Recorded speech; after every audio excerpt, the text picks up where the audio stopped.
Te rendons grâce, Seigneur, ce soir. Nous sommes reconnaissants d'être en ta présence une nouvelle fois. Merci pour nous avoir attirés ici, Seigneur. Nous savons que nous ne pourrons même pas faire un mouvement sans toi.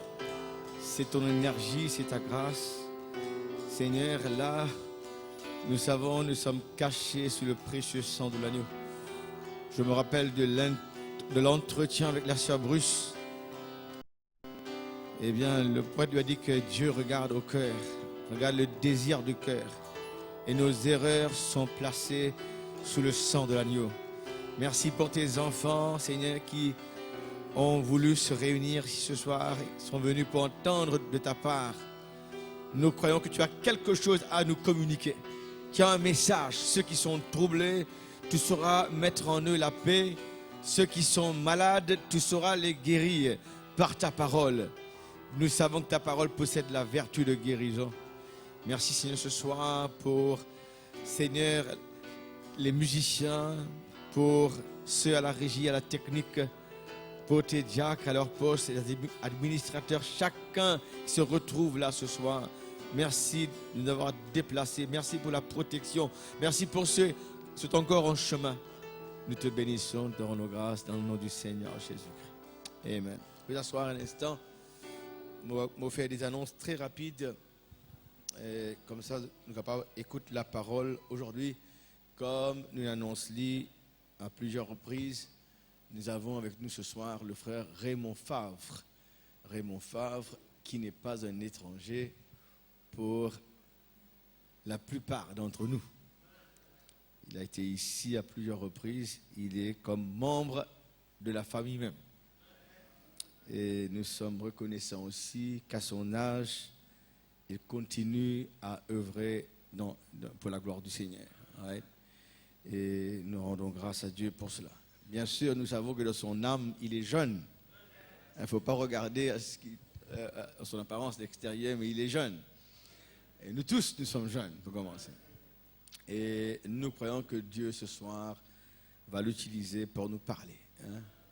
Et aussi, allez rapidement les annonces, nous avons, n'oublie pas, nous avons demandé à ce que tous les croyants, chacun va choisir son jour pour jeûner. Et je crois que vous le faites. Je ne vais pas vous demander de lever la main, je crois que vous le faites. Et comme je vous disais, dans la Bible, il y a beaucoup d'exemples, n'est-ce pas, des gens que Dieu a suscités et qui ont demandé à ce que l'Israël reste dans le jeûne pour certaines raisons spécifiques, et nous allons pouvoir voir la main de Dieu dans toutes ces choses. Et continuez à prier pour le frère Dissan et les frères là-bas en Inde. Il me dit c'est comme si Dieu répète les mêmes choses là-bas, de cet endroit-là. Il y a une très très grande bénédiction. Finalement, ils vont avoir en tout 34 réunions en 21 jours. C'est beaucoup. Ils ont déjà fait 10 réunions à Hyderabad.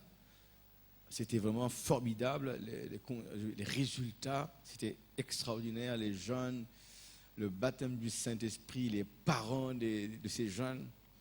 Et aussi, là-bas, à Visakhapatnam, c'est un frère qui aussi prépare son église. Il y a plus de 350 personnes. Il prépare son église pour les conventions. Et il y a 2 réunions par jour depuis dimanche matin jusqu'à vendredi, ça fera 12 réunions. Et samedi matin, 6 heures, très tôt, ils vont quitter Vishak pour aller à Calcutta, où ils auront encore peut-être dans les 10 à 12 réunions. Et il terminera à Bombay, chez le frère Jack Rodrigues, 2 réunions le dimanche 4 novembre, avant de retourner, de reprendre le vol pour être ici lundi matin. Alors, continuez à prier pour le frère. Et aussi, nous voulons vous dire, n'oublie pas le frère Kambale. Nous vous invitons. Alors, ce dimanche-ci, nous aurons le frère Favre qui va prêcher encore le dimanche. Et même possiblement, vendredi, c'est réunion de prière. Il peut nous parler un peu sur la prière. Ce vendredi-ci, on aura notre réunion de prière à 6 heures, de 6 heures à 8 heures. On peut demander aux frères de faire une petite prédication, un quart d'heure sur la prière avant de prier. Et dimanche matin, bien sûr, à 10 heures, nous aurons le frère Favre ici, le 28. Et le 4 novembre, nous aurons le frère Kambale qui sera là, qui prêchera pour nous le matin. Et le 10 et le 11 novembre, ce serait Kambale. Et je lui ai parlé, je lui ai envoyé un email, il est très d'accord. Alors, on a pensé avoir une réunion pour tous les jeunes, samedi, le 10 novembre, à 10 heures. Je crois que les jeunes peuvent faire un effort, tous les jeunes, et je vais même inviter les jeunes du frère Achok à venir, ou du frère Richie. Alors, on aura une réunion de tous les jeunes. Le frère Kamal m'a dit, oui, il est très content de pouvoir faire ça. Alors, samedi, avant la réunion du soir, de l'après-midi de 4 heures, on aura pour les jeunes, 10 heures, une réunion. Et tous ceux qui ne sont pas mariés, on aura une réunion pour eux tous. Et dimanche, le 11, ce sera la convention. Et la semaine ensuite, le 17 novembre, on aura le frère Mouewa de Zambie, Albert Mouewa, et ce serait bien. Alors voilà, ce soir, voilà, tout comme les annonces. Et aussi, une très bonne nouvelle, je crois que le frère Désiré a été avec le frère Sidney aujourd'hui, n'est-ce pas? Nous nous redonnons place, un endroit pour faire Sati Sowoti, ce mini camp de famille. Moi, je crois, bon Dieu, là-dedans, il nous donne un endroit féerique, très joli.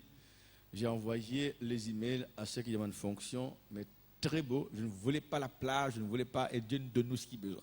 Hein? Moi, après ça, frère Désiré, c'est très bon, très très bon. Et il y a même la salle, un baron ouvert, si jamais il n'y en a plus, nous avons en dessous ça, mais nous avons mis toute notre nourriture là-bas, mais l'endroit, je vous dis, c'est comme dirait, bon Dieu, il déclenche sa volonté dans le temps qu'il a besoin. C'est-à-dire exactement comme le Bagdad là-bas aux États-Unis, on aurait trouvé pareil. Peut-être, si nous faisons bons enfants, si nous ramassons toutes nos bonnes saletés quand nous allons, nous allons regagner dans les prochaines fois aussi. Alors, nous allons vous en parler plus tard de l'organisation de ça. Alors, je crois que Dieu voulant, le 13 novembre, congé public, on sera là-bas. On va organiser avec les diacres, les ministres, les administrateurs. On va faire tout ce qu'il faut pour vous annoncer ça en détail. Mais un très bon endroit, il y a des toilettes, tout. Je ne m'attendais pas à tout ça. Et nous gagnons à un prix vraiment, il faut des bons dieux là-dedans. Je ne vous dirai pas, hein. Vous allez voir vous-même, mais c'était bien. Alors, ceux qui ont l'email, Karagit un peu, c'est très bien. Et parking, je crois, il y a illimité, plus grand qu'ici. Qui est bien. Alors, nous rendons grâce, mon Dieu, pour cela. C'est tout comme annonce. Et vous êtes heureux ce soir? Merci, frère Guyane. Je le vois, il est ici, frère Guyane. Et aussi, s'il demain aussi participe dans cette petite sortie, il est aussi bienvenu parmi nous. Prenez un petit chant pour sa gloire avant de passer à la parole. Êtes-vous prêts pour la parole? Il faut vraiment, le frère Favre, il n'est pas pasteur, mais c'est un très bon évangéliste. Et il va, eh bien je connais, il parle vite, c'est comme une mitrailleuse. Hein? Il parle comme ça, il faut être attentif, écouter attentivement.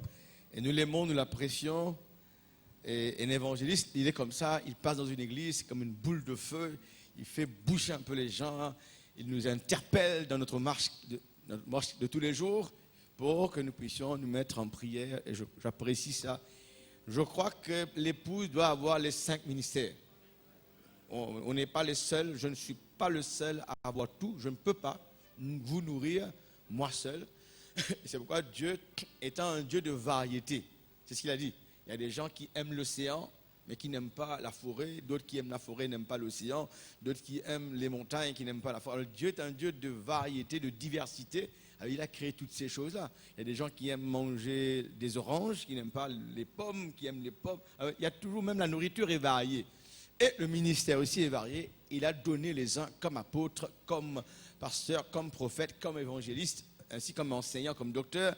Ça, c'est la diversité du ministère pour bénir l'épouse. Right? Parce que même quand vous mangez, vous n'allez pas manger tous les jours la viande. Vous aurez la goutte après. Hein? Alors, vous avez une alimentation équilibrée. Et je crois que c'est comme ça que Dieu aussi pourvoit à des ministères différents. Alors, je répète, je n'ai pas le tout. C'est pourquoi il y a des fois, je m'en vais, les autres viennent là, vous nourrissent et vous aimez ça aussi parce qu'il vous faut un peu du calcium aussi pour les os, n'est-ce pas? Des produits laitiers et d'autres ont besoin d'autres choses. Alors, je crois qu'aucun ministre n'a le tout en lui. Il a une partie et les autres complémentent. C'est-à-dire là, ou là où nous n'avons pas. Alors, ce soir, je crois que le frère Favre aura une portion, n'est-ce pas, dans le ministère pour vous bénir. Et nous allons sortir d'ici bénis. Mettez-vous debout ensemble, en hommage à la parole. Nous allons prendre un petit chant avant de lui donner la chair. N'oublie pas, Pablo dit que si les gens ne disent pas Amen, il dit que c'est la puissance pour y aller de l'avant. Alors Amen, vous ne dites pas Amen pour le ministre, mais pour vous-même. Vous êtes en train de dire ainsi soit-il. Ce qu'il prêche là, je l'accepte. Je crois à cela. Hein? Et là, ça devient partie intégrante. J'ai vu ça ce matin en lisant la Bible. Je ne me rappelle pas, je lisais un verset quelque part, mais j'ai mis Amen là-dessus pour dire, ça se trouve même dans la Bible, quand vous dites ce que la Bible dit, quand vous acceptez et vous répétez la même chose, c'est un Amen à Dieu. Et le prophète, si vous lisez les 7 âges de l'Église, prenez ça, l'âge de la Odyssée, il dit, voici ce que dit l'Amen. Et il explique ça, il interprète cette phrase-là. Il dit, quand quelqu'un dit Amen, le mot Amen veut dire, c'est définitif. Vous scellez la parole, c'est ce que Dieu a prononcé, je dis Amen, c'est définitif.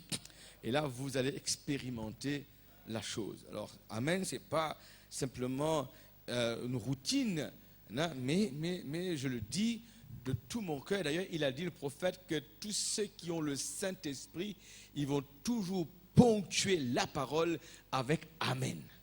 Hein? Une ponctuation à la parole. Vous savez que si vous lisez un texte, il n'y a pas de ponctuation. Ce serait terrible, hein?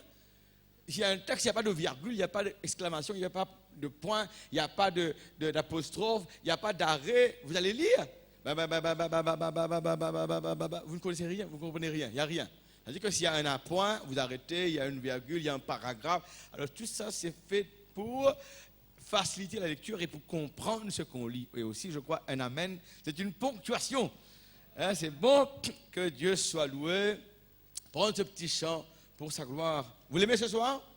Ah, nous avons un Dieu merveilleux, un Dieu tout-puissant. Un petit chant, c'est Jésus quand je chancelle. J'aime ce chant-là. C'est un chant, toujours me réveiller mon mémoire de jeunesse avec ces vieux cantiques d'autrefois. N'oubliez pas, on va refaire les annonces dimanche matin pour ceux qui viennent en retard. Les bonnes nouvelles qu'on a reçues pour l'excursion qu'on compte faire. Donnez-moi, c'est en Fa. Hein? C'est en Fa? Hein? Allez, mais c'est maintenant. C'est Jésus quand je chancelle seul en mon chemin, qui vient prendre ma main frêle dans sa forte main, tenu par sa main, tenu par sa main.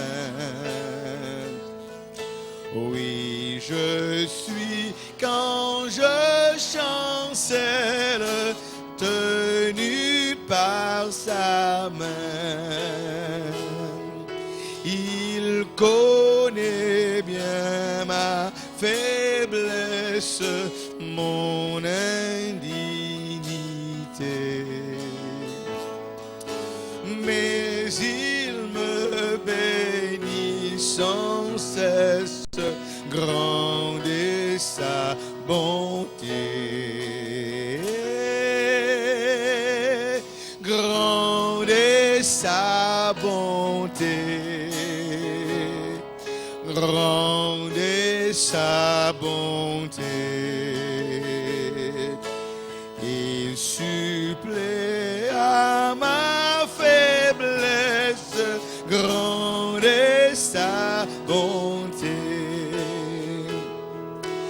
J'ai dans ma misère extrême les yeux sur Jésus. Oui, Seigneur. Je suis assuré qu'il m'aime, que faut-il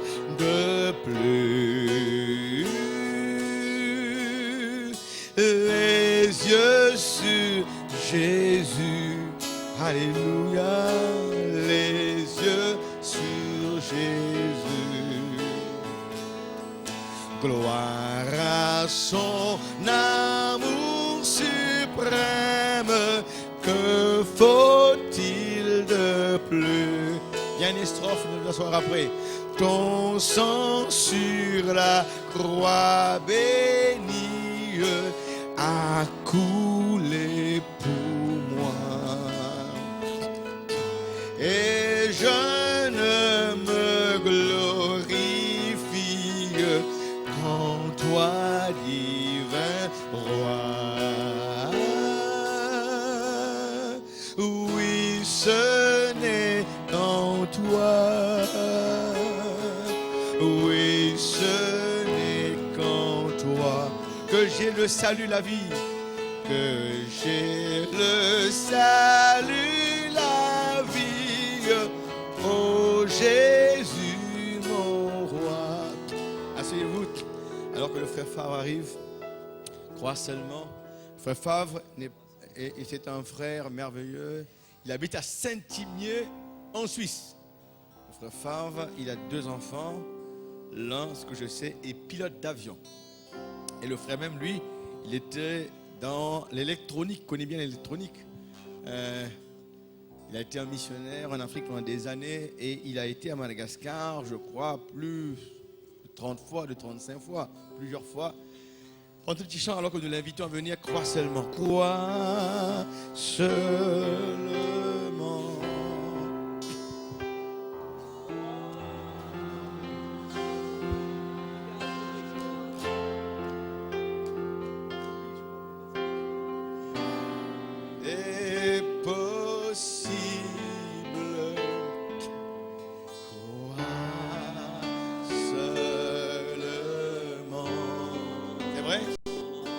Croire ce soir. Crois seulement.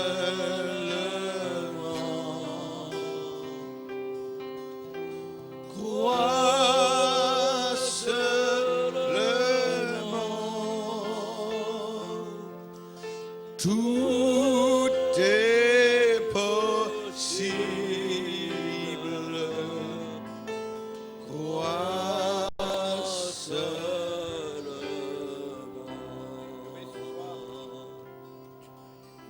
Ça ou bien? Bon. Oui, bonjour ou bonsoir frères et sœurs. C'est un privilège pour moi de vous revoir pour la énième fois. Oh, je ne sais pas, moi c'est 8 fois peut-être. Et je remercie notre cher frère Nandan, votre cher pasteur, de m'avoir accordé le privilège d'être au milieu de vous. Avant de dire autre chose, j'aimerais vous saluer de la part de nos frères de l'île Rodrigue, dont je suis revenu il y a 2 jours. Qui vous salue très cordialement, le frère donc Zacharie l'évêque et aussi ses enfants qui font beaucoup pour lui, pour l'aider, pour le service du Seigneur. Dieu voulant, dimanche prochain, j'aurai un message un peu particulier, l'autorité que Dieu nous a donnée contre notre pire ennemi, Satan. Alors venez pour écouter cela, c'est quelque chose de très important pour nous, pour être victorieux dans notre vie de chaque jour, même s'il n'y a pas 10 000 pasteurs autour de vous. Vous verrez que le Seigneur nous donne des possibilités incroyables pour avoir l'autorité complète sur notre pire ennemi, Satan. C'est notre pire ennemi, mais il y en a encore un plus grand que Satan. C'est le Seigneur qui est notre meilleur ami, notre ami merveilleux. Merveilleux ami, nous avons Jésus-Christ, c'est vrai. J'espère que vous êtes bien, que vous n'êtes pas trop fatigués de votre travail, que vous avez effectué cet après-midi ou ce matin, que vous n'avez pas les yeux qui se ferment tout seuls maintenant, mais restons bien éveillés. J'ai à cœur de vous parler un peu sur un sujet connu. L'apôtre Paul disait ceci, sans cesse on doit dire les mêmes choses. Moi, je ne veux pas dire toujours les mêmes choses, mais on doit souvent revenir à certaines choses du début. Et ce soir, j'aimerais vous dire, que pensez-vous de la foi en Christ ou du doute en Christ? Foi ou douter? Et vous seriez étonné de voir comment les croyants d'aujourd'hui doutent trop facilement quand ils demandent quelque chose au Seigneur. Je l'ai remarqué, si ça ne marche pas, peut-être je pourrais faire ceci. S'il ne me répond pas, j'ai une autre idée. Beaucoup de croyants se préparent un petit chemin si ça ne marche pas avec le Seigneur. C'est le doute. Et la parole de Dieu, comme le prophète l'a aussi relaté bien souvent, vous n'obtenez rien du tout. Si l'on doute, on ne fera rien. Rien du tout. Le Seigneur veut une foi totale dans ce qu'il dit. C'est dans l'apôtre Paul, dans la deuxième aux Corinthiens, au chapitre 1er, je crois, il est écrit, ce qu'on a signé tout à l'heure, n'est-ce pas? En oui sont les promesses de Dieu dans le Seigneur Jésus-Christ, et c'est nous qui prononçons l'amen. C'est-à-dire, ok, Seigneur, j'y suis, j'y reste, je crois, quoi qu'il arrive. Aujourd'hui, il y a trop de doutes. J'ai remarqué un peu partout, surtout en Europe, où les choses vont très très mal, pas seulement dans des assemblées, mais à tous les niveaux. Tout se détériore très très rapidement. C'est pas mieux qu'en Amérique en 1956, quand Frère Branham disait « c'est fini, ils ont rejeté tout ». Chez nous, à la radio, ils ont dit « l'Europe est déchristianisée ». Ça veut dire que les gens ne s'occupent plus de la parole de Dieu. Et même dans notre ville à Genève, où j'ai été longtemps pour étudier un petit peu aussi, j'ai vécu là-bas, on a un organisme mondial qui s'appelle le Centre européen d'énergie nucléaire. C'est actuellement le plus puissant du monde, le deuxième est aux États-Unis. Et ils ont découvert il y a quelques mois, écoutez bien, la particule qui a fondé le monde et l'univers. Vous vous rendez compte? Ils ont fait une fête avec 700 physiciens, une grande bamboula, comme on appelle, une grande fête. Une petite particule. Vous pouvez la trouver sur Internet pour ceux qui trafiquent avec ce truc-là. Vous le trouvez qu'en mettant CERN, Centre européen d'énergie nucléaire, CERN. Une petite particule a fondé l'univers. Et le Seigneur, qu'est-ce que c'est alors? C'est une petite particule. Ah, il donne une photo. Bien sûr qu'un ordinateur donne, ils ont un puissant ordinateur, un des plus puissants du monde également. Ils vont chercher là où on ne peut rien trouver. Et ils disent, c'est ça. Qui leur a dit que c'est ça? Notre Seigneur, dans la Genèse, nous dit, au commencement, Dieu créa. Bon, comment? Comme il voudra. Il a parlé, c'est net, ça arrive. Combien de temps? J'en sais rien. Même le prophète dit, je ne peux pas vous dire si c'est 6 jours, 10 mois, 10 ans, je n'en sais rien, mais ce qu'il a dit, il l'a fait. Et nous sommes là, et la preuve, c'est que nous sommes là. Gloire à Dieu. C'est vrai, mes amis, on cherche à nier l'existence divine. Et justement, dans ce centre européen qui est à Genève, je le connais aussi, eh bien, ils ont dit, mais Dieu, qu'est-ce qui prouve que Dieu est là? Mais nous, on a la preuve que ce n'est pas ça. C'est cette particule qui a fondé la Terre. Petite particule qu'on ne peut même pas voir avec ses yeux. Il faut grossir ça pour voir un rien sur l'ordinateur. C'est impossible. Où on en va aujourd'hui? Et dans nos écoles, on enseigne Dieu, vous savez, on n'en a aucune preuve. Oui, nos anciens, nos vieux, nos anciens parents, ils croyaient ces choses. Mais on a découvert qu'il y a bien mieux que cela. On déchristianise maintenant l'idée qu'il y a un Dieu dans le monde. C'est pas croyable.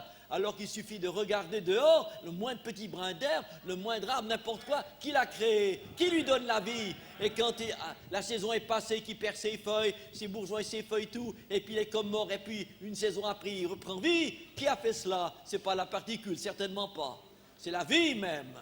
Oh, alléluia, gloire à Dieu. Et j'espère que chacun d'entre vous, et moi aussi, bien sûr, la vie du Seigneur se manifeste librement, que rien ne vienne obstruer la volonté de Dieu dans notre cœur.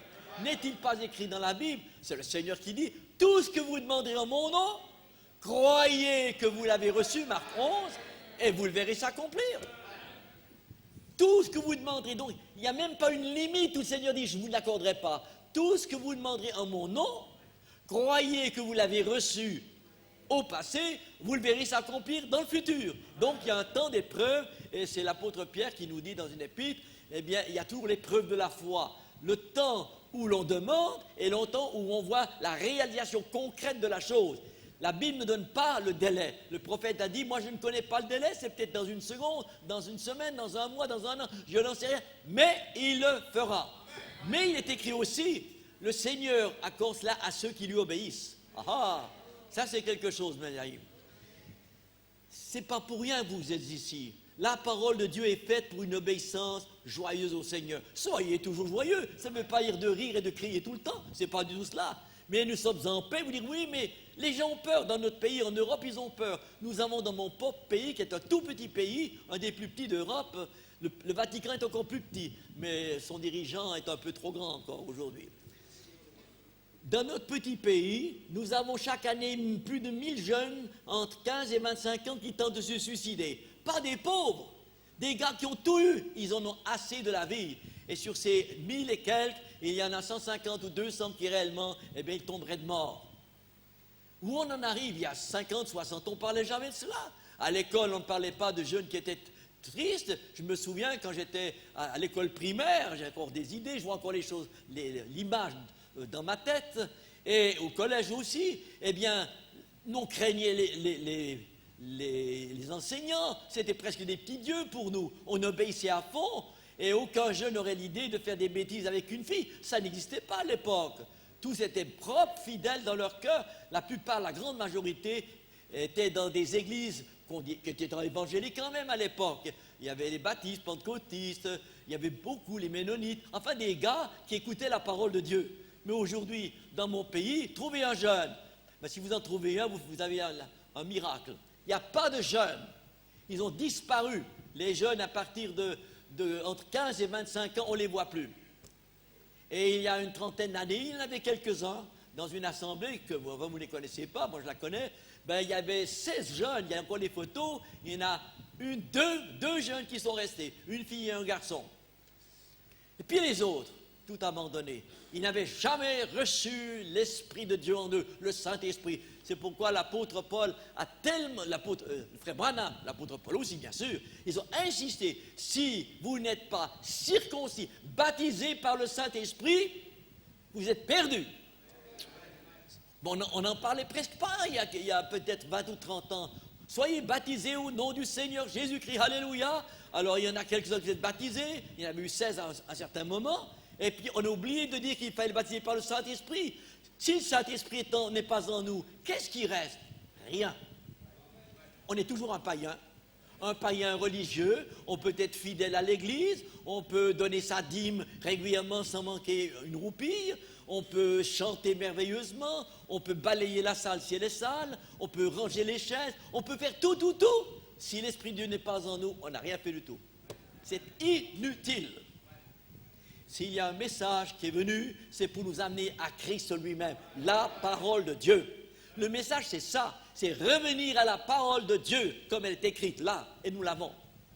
Et pourtant, on la lisait, moi aussi je la lisais. Il y a des choses que j'ai découvertes plus tard quand le message est dit, mais pourtant c'était déjà écrit, pourquoi tu n'as pas vu ça? Rien que la question du baptême. Au nom du Seigneur Jésus-Christ, j'ai jamais pensé la question que c'est des titres. Non, oh non. Vous voyez, on lisait juste et on n'obéissait pas. On pratiquait faussement ce qui était écrit. Une révélation spirituelle, Dieu la donne. Il l'a donnée à son messager de cet âge de Laodicée, donc le prophète, et nous avons la révélation de ce qu'il a eu, parce que si, ça tout vient du Seigneur lui-même. Oh mes amis, la foi en Christ ou le doute en Christ. Mais nous allons lire la parole de Dieu avant, un petit peu, et nous allons méditer tout cela. Levons-nous et lisons la parole de Dieu. Ce n'est pas trop long. Ça ne sera pas très long, je vais lire, j'ai beaucoup de choses, mais je ne vais pas tout lire. Dans Ésaïe, chapitre 40, verset 29, nous allons lire seulement 3 versets dans ce chapitre d'Ésaïe. Il donne de la force à celui qui est fatigué, et il augmente la vigueur de celui qui tombe en défaillance. Les adolescents, donc les jeunes de 15, 16 ans, 17 ans, se fatiguent et se lassent, et les jeunes hommes, ils chancellent, mais ceux qui se confient en l'Éternel renouvellent leur force et ils prennent leur vol comme les aigles. Là, le prophète en a souvent parlé de cela. Ils courent et ils ne se lassent point, ils marchent, et ils ne se fatiguent point. Nous allons lire encore un petit verset dans 2 Chroniques, au chapitre 7, au verset 14. 2 Chroniques 7, 14. Donc, venez un petit peu en arrière dans la parole. 2 Chroniques 7, 14. Je vois qu'il y en a qui cherchent. Alors, je vous laisse quelques secondes pour chercher ça. 2 Chroniques 7, 14. Juste un verset. Le verset 14. Que mon peuple qui est appelé de mon nom s'humilie. Aujourd'hui, c'est le siècle de l'orgueil. S'humilie.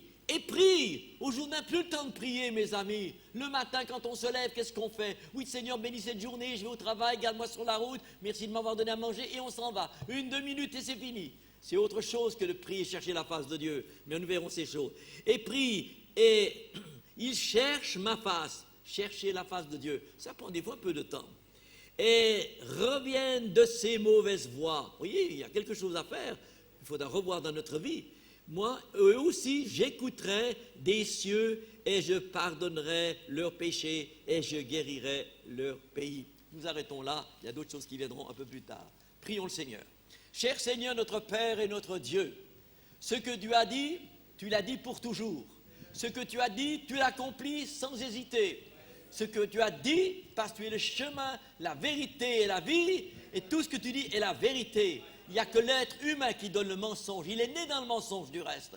Oh Seigneur Jésus, bénis cette petite assemblée ou grande assemblée, peu importe, tu connais les tiens, Père Céleste, que notre cœur soit oint de l'Esprit de Dieu, pour que si les paroles que nous allons entendre de ta part puissent remplir notre vie et nous aider à faire un pas plus en avant avec toi de tout notre cœur. Aujourd'hui, je sais, Seigneur, tu vois, on est pris par le travail. Il y a des kilomètres souvent à faire, beaucoup de kilomètres avant d'arriver au travail. On passe 20, 30, 40 minutes, 1 heure sur la route. Et puis on arrive d'un peu fatigué, il y a les bouchons, il y a tout cela. Et au retour, c'est la même chose. Oh Père, rien n'est facile aujourd'hui quand on travaille à l'extérieur. Bénisse les frères et les sœurs qui doivent faire cela aussi. Seigneur, aide-les aussi. Le soir, Seigneur, les païens vont regarder leur télévision, Internet et tout le restant. Mais pourquoi le croyant n'a pas le temps d'ouvrir la parole de Dieu un peu plus de temps et le message qui l'accompagne? Oh, notre Père et notre Dieu, garde-nous cette soirée. Bénis-nous, Seigneur, et que nous soyons fortifiés et que nous ayons cette conviction profonde que tu habites en nous par ton esprit.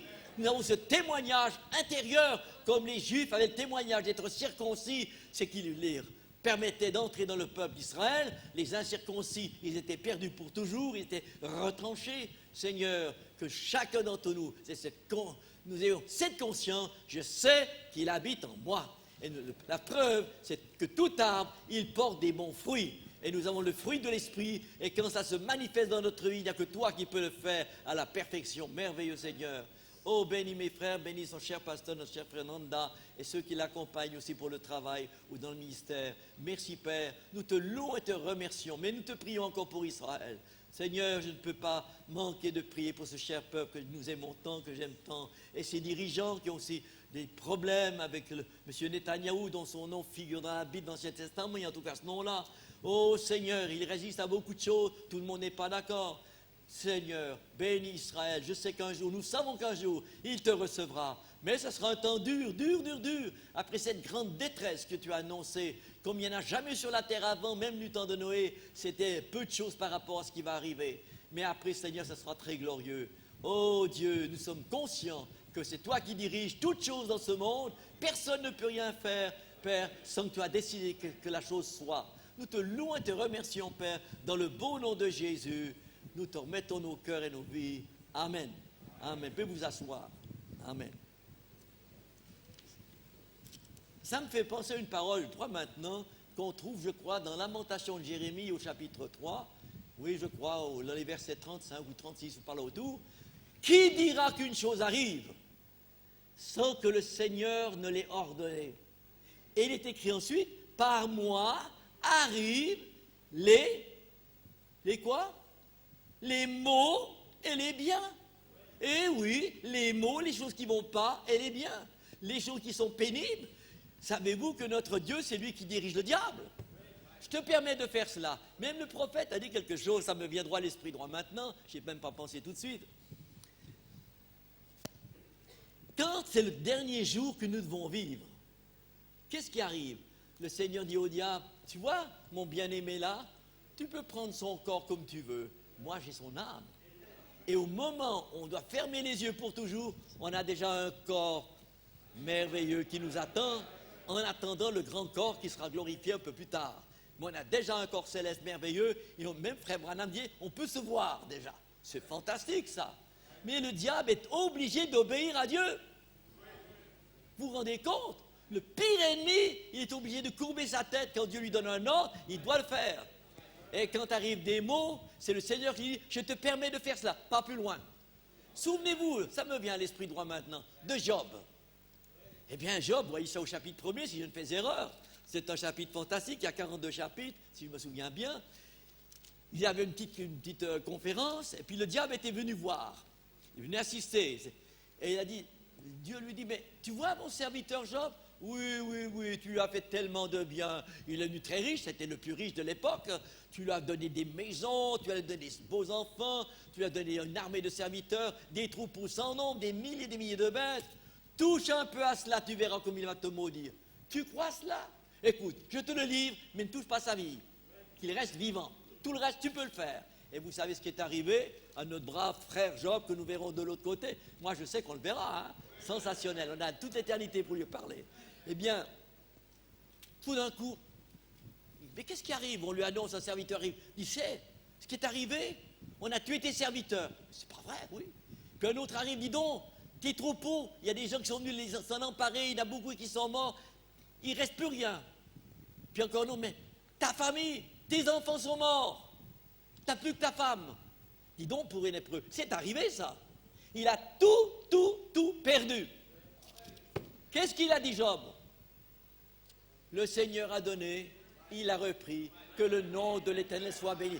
Qu'est-ce qu'on dirait aujourd'hui quand on perd sa voiture, ou qu'on a un accident, on perd sa voiture, ou bien sa maison, on ne peut plus payer les loyers, ou bien on l'a acheté et puis on n'a plus le droit de donner de l'argent à la banque, et puis qu'on perd son travail? Qu'est-ce qu'on dit? De quoi penserait-on? On va déjà commencer à réclamer, mais qu'est-ce qui arrive? Mais je ne comprends pas et tout.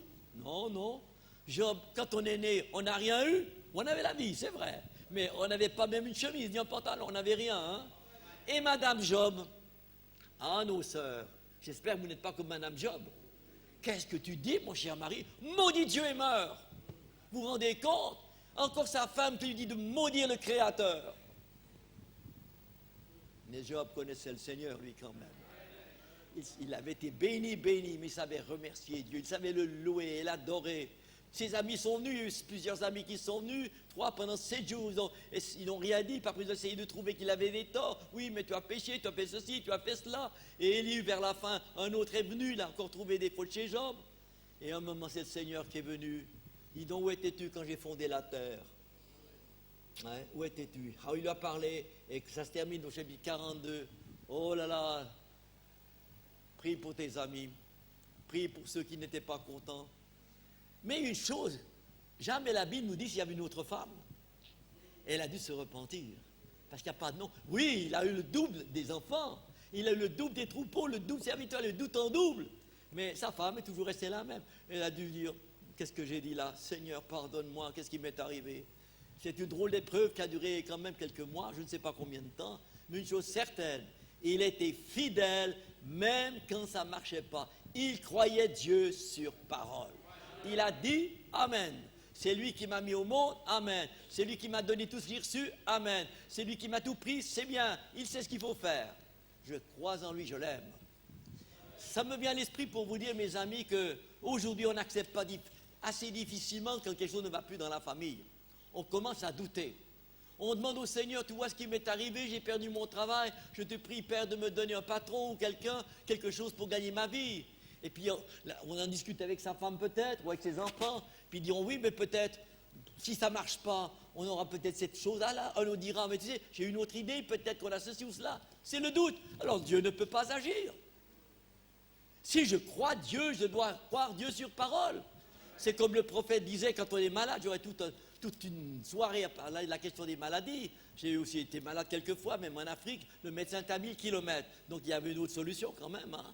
Il est toujours venu.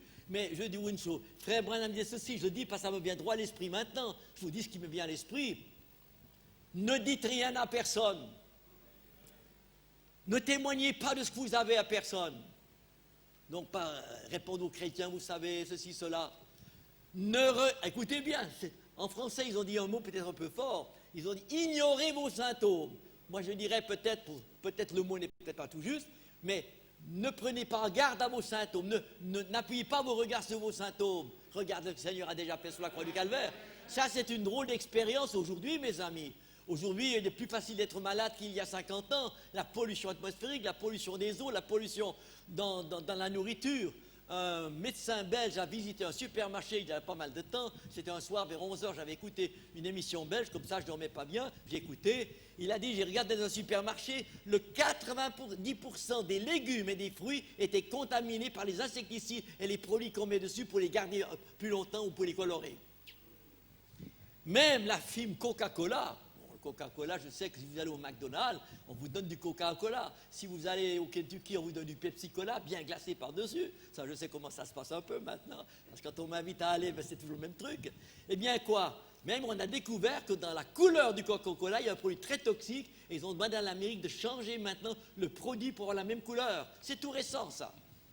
Alors, vous voyez, mes amis, mais non, l'eau de la parole de Dieu est encore meilleure que tout.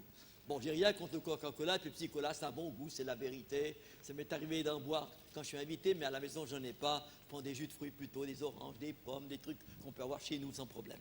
Peu importe, je ne fais pas de réclame pour ces choses, mais pour vous dire. Mais tout cela nous montre où on est. Mais j'ai un ami qui est mort, mon premier traducteur malgache, je le dis, il est mort à 27 ans, je l'aimais beaucoup, on était vraiment de très bons amis ensemble. Et mon frère Menanda a entendu parler de lui, de Mika, Rakotodrazon. Ce garçon a bu du Coca-Cola presque tout le temps. Et un jour, il m'a dit, je ne sais pas ce qui m'arrive. J'ai arrêté avec ça parce qu'il paraît que les reins fonctionnent mal à cause de ça. Et il est mort d'une maladie des reins. Mais dans l'hôpital, il a eu ce froid, les poumons étaient attaqués, le poumon droit a disparu. J'ai les radios à la maison, je les ai chippés à l'hôpital pour les avoir, pour prouver cela. Il y a tout le poumon gauche qui était bon, mais il avait trop bu de Coca-Cola tout le temps. Il n'aimait pas l'eau, il fallait ça, il fait ça là. Et puis, il est parti. Et j'étais le jour avant qu'il déménage, que le Seigneur le reprenne, j'étais encore à Madagascar, mais j'avais mon billet qui se terminait là. Je l'ai vu pendant un mois, c'était terrible à voir. Mais pour vous dire, mes amis, une chose, aujourd'hui, il est plus difficile d'avoir une bonne santé qu'il y a 70 ans. Ça, c'est la vérité. Il y a trop de choses, mais on peut pratiquement rien faire. Heureusement qu'il y a une parole dans l'Écriture. Si tu bois quelque chose, manges quelque chose, où il y a quelque chose de pas bon, t'inquiète pas, le Seigneur va te garder. C'est écrit cela. Heureusement, merci Seigneur, sinon on serait déjà tous de l'autre côté. Peut-être vous seriez contents, puis moi aussi. Voyez, la foi ou le doute. Dans ce que nous avons lu dans le prophète Ésaïe, où les jeunes gens se fatiguent, se lassent de vivre, mais non, par la parole de Dieu, on reprend ses forces. Et quand on demande quelque chose à Dieu, croyons qu'il a entendu. Sur la croix du calvaire, il a accompli notre salut, mais aussi nos maladies, Ésaïe 53. Il a porté déjà tout notre mal. Ça, c'est un problème. Je me souviens, Frère Branham donne un exemple. Une fois dans un brochure, j'ai lu il n'y a peut-être même pas trop longtemps, il y a une sœur qui vient vers lui. Elle dit, Frère Branham, j'aimerais que vous priez pour moi. Ah oui, c'est très bien. Bien sûr, il n'aurait pas refusé. Elle a dit, et qu'est-ce qu'il vous a dit? Le docteur m'a dit que je vais me faire opérer. Alors, je viens que vous priez pour moi. Ah, et qu'est-ce que vous voulez faire? Ben, priez au moins pour moi, que ça marche. Bon, sœur, allez vous faire opérer, le Seigneur vous guérira certainement, mais moi je ne peux pas prier pour vous, puisque vous avez mis votre foi dans le médecin. Bien sûr, le Seigneur nous guérit dans les maladies, mais, chers amis, pour l'enlèvement, il y a quelque chose de plus, Frère Branham, le prophète, de dire, nous avons tout juste de la foi pour être guéris, directement par le Seigneur, sans passer par un être humain. Je n'ai rien contre les êtres humains. Il y en a qui font tout ce qu'ils peuvent, et puis d'autres qui font tout ce qu'ils peuvent pour remplir leur porte-monnaie. Ça, je sais aussi, dans notre pays, certes, n'est-ce pas? Mais mettez votre foi en le Seigneur et vous le verrez s'accomplir. Si on croit en lui pour le salut, croyons en lui pour la guérison. C'est une expérience à faire. Ce n'est pas toujours amusant, parce que le salut, ce n'est pas quelque chose qu'on sent dans le corps qui nous fait mal. Tandis que pour la guérison, c'est peut-être le cou qui ne tourne pas bien, on a une arthrite, on a peut-être mal aux genoux, il y a beaucoup de gens qui ont des fois des problèmes de genoux, d'autres des pieds, et puis peut-être là-dedans, dans le corps. Bref, on sent quelque chose. Alors, il semble plus difficile, mais le Seigneur guérit aussi ces choses. Mais ce que nous avons, c'est que souvent, nous avons du doute, mes amis, parce que nous disons, si ça ne marche pas, je peux encore aller là. Si le Seigneur ne me guérit pas, j'irai vers le médecin, là, ils feront quelque chose. Oui, ils feront quelque chose, mais en attendant, ça ne fait pas avancer la foi. J'ai rien du tout d'aller chez un médecin. Ça m'est arrivé d'aller, une fois chez un dermatologue, quand j'étais à Madagascar, j'ai attrapé le précancer de la peau. Par ici, on voit encore des légères traces, ça a disparu. Mais enfin, c'était embêtant, ça c'est ennuyeux, parce qu'on pense tout de suite à d'autres choses quand on a ce genre de choses-là. Et puis après, je dis, Seigneur, mais tu as pris ça aussi? Pourquoi en me regardant dans le miroir, je vois tous ces trucs-là? Puis maintenant, on ne voit plus grand-chose, un tout petit peu, les traces, c'est rien du tout. Ça me fait penser que le Seigneur est merveilleux. Mais, vous voyez, le Seigneur n'avait rien, que j'allais voir un dermatologue, non. Mais si j'avais mis ma foi directement au Seigneur, ça m'aurait aidé encore à aller plus de l'avant. Pour témoigner, j'aime témoigner ce que je vis. C'est le prophète qui disait, comment vous voulez témoigner de quelque chose que vous ne vivez pas? C'est difficile, mais si je le vis, ça portera aussi du fruit. Et je sais, bon, je n'ai plus 20 ans, c'est vrai, il y a 75 ans déjà, je me suis donné au Seigneur. Enfin, le Seigneur qui m'a attrapé plutôt sur une place publique, sans que j'y pensais. Je croyais en rien du tout quand le Seigneur m'a attrapé, en rien. C'est un petit camarade de mon âge au collège qui jouait un petit peu, c'était pas de la guitare, c'est un petit instrument, je me souviens plus tellement, avec 3 ou 4 personnes. Ils ont chanté, ils ont joué, et comme j'étais au collège, dans une classe, juste celle qui était avant la sienne, il m'a dit, ça te plaît ça? Je dis, ouais, c'est pas mal, je ne savais pas que tu savais jouer un peu d'instrument. Bon, puis tu sais, ce soir, c'est dimanche, on a un petit endroit, un petit groupe, on chante aussi, on bat des mains. Tu viendrais? Oh, pourquoi pas? C'est à quelle heure? À 8 heures du soir. Ça va. C'était à 5 minutes de chez moi. J'ai été, et en effet, il y avait un petit groupe de 20-25 personnes, mais il n'y avait pas de baptême, il n'y avait pas de communion, il n'y avait pas de baptême du Saint-Esprit. On ne faisait qu'évangéliser. C'est ce mouvement qui avait été créé par un célèbre londonien, William Booth. Ça se passait que le samedi, prêcher sur les rues, mais les gens devaient retourner dans leurs assemblées le dimanche, normalement. Puis après, ça fait une dénomination, ils ont fait le dimanche et tout, et tout, et tout. Mais enfin, j'ai entendu chanter là, j'y suis allé, le premier soir, le jeune homme m'a dit, ça te plaît? Oui, c'est pas mal. Alors viens dimanche prochain, si tu peux, comme c'est à 5 minutes de chez toi. Le dimanche suivant, j'y étais, et puis... Tout d'un coup, le petit camarade qui était à côté de moi, il m'a dit, t'as entendu ce qui est arrivé? Ils ont prêché, je me souviens de la prédication. C'était l'armée de Pharaon qui poursuivait les Juifs avant la mer Rouge. Et ce qui m'avait fait peur, c'est de voir que tous les pharaons étaient tous noyés quand les eaux se sont regroupées ensemble et que la mer est devenue normale. Et ça m'a effrayé. C'est pas que les autres ont été sauvés, quoi qu'ils ont traversé à pied sec, c'était merveilleux. Mais c'est de savoir que les autres ont tous péri comme ça. Et j'ai eu peur. C'était bizarre. Moi qui croyais en rien du tout. Je croyais à rien du tout, moi. Puis, il me dit, tu veux donner ta vie au Seigneur? Tu vas au banc des pays. Il y avait un banc devant la chaire. Et là, j'ai dit, oui. Nous sommes agenouillés. Il m'a parlé de mon péché et tout. J'ai donné ma vie au Seigneur. Ça fait maintenant 75 ans. Dieu soit loué. Ça a tenu quand même. Mais je loue le Seigneur pour tout cela. Le Seigneur est merveilleux, mes amis. Au moment où on n'y pense pas, il parle à notre... C'est lui qui nous choisit. Si vous êtes ici, ce n'est pas vous qui avez décidé. Oui, mais c'est mon ami qui m'a dit de venir. C'est ma soeur, c'est mon frère, c'est un tel. Non, le Seigneur a agi pour que vous veniez écouter la parole de Dieu, écouter le baptême de l'Esprit de Dieu et tout, et vous soyez parfaitement sauvés et remplis de l'Esprit de Dieu. C'est le Seigneur qui fait tout cela.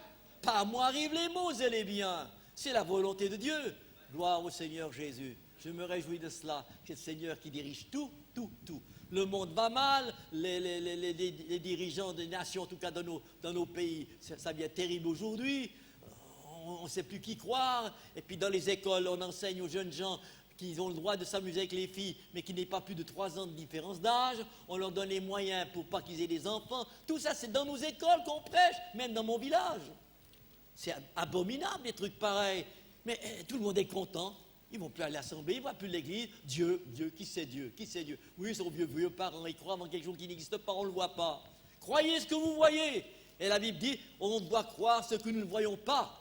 Nous croyons à l'invisible, non pas au visible. Je ne crois pas parce que vous êtes nombreux ici, et puis plus nombreux qu'en dimanche, je crois parce que Dieu a parlé, parce qu'il est le merveilleux. Nous croyons à l'invisible. Le monde aujourd'hui ne croit à ce qu'il voit, et encore ils disent, j'y croirai quand j'aurai vu moi-même, pas seulement ce qu'on me dit. Vous voyez mes amis, où nous sommes aujourd'hui, nous sommes entourés d'une bande incrédule, une bande inouïe.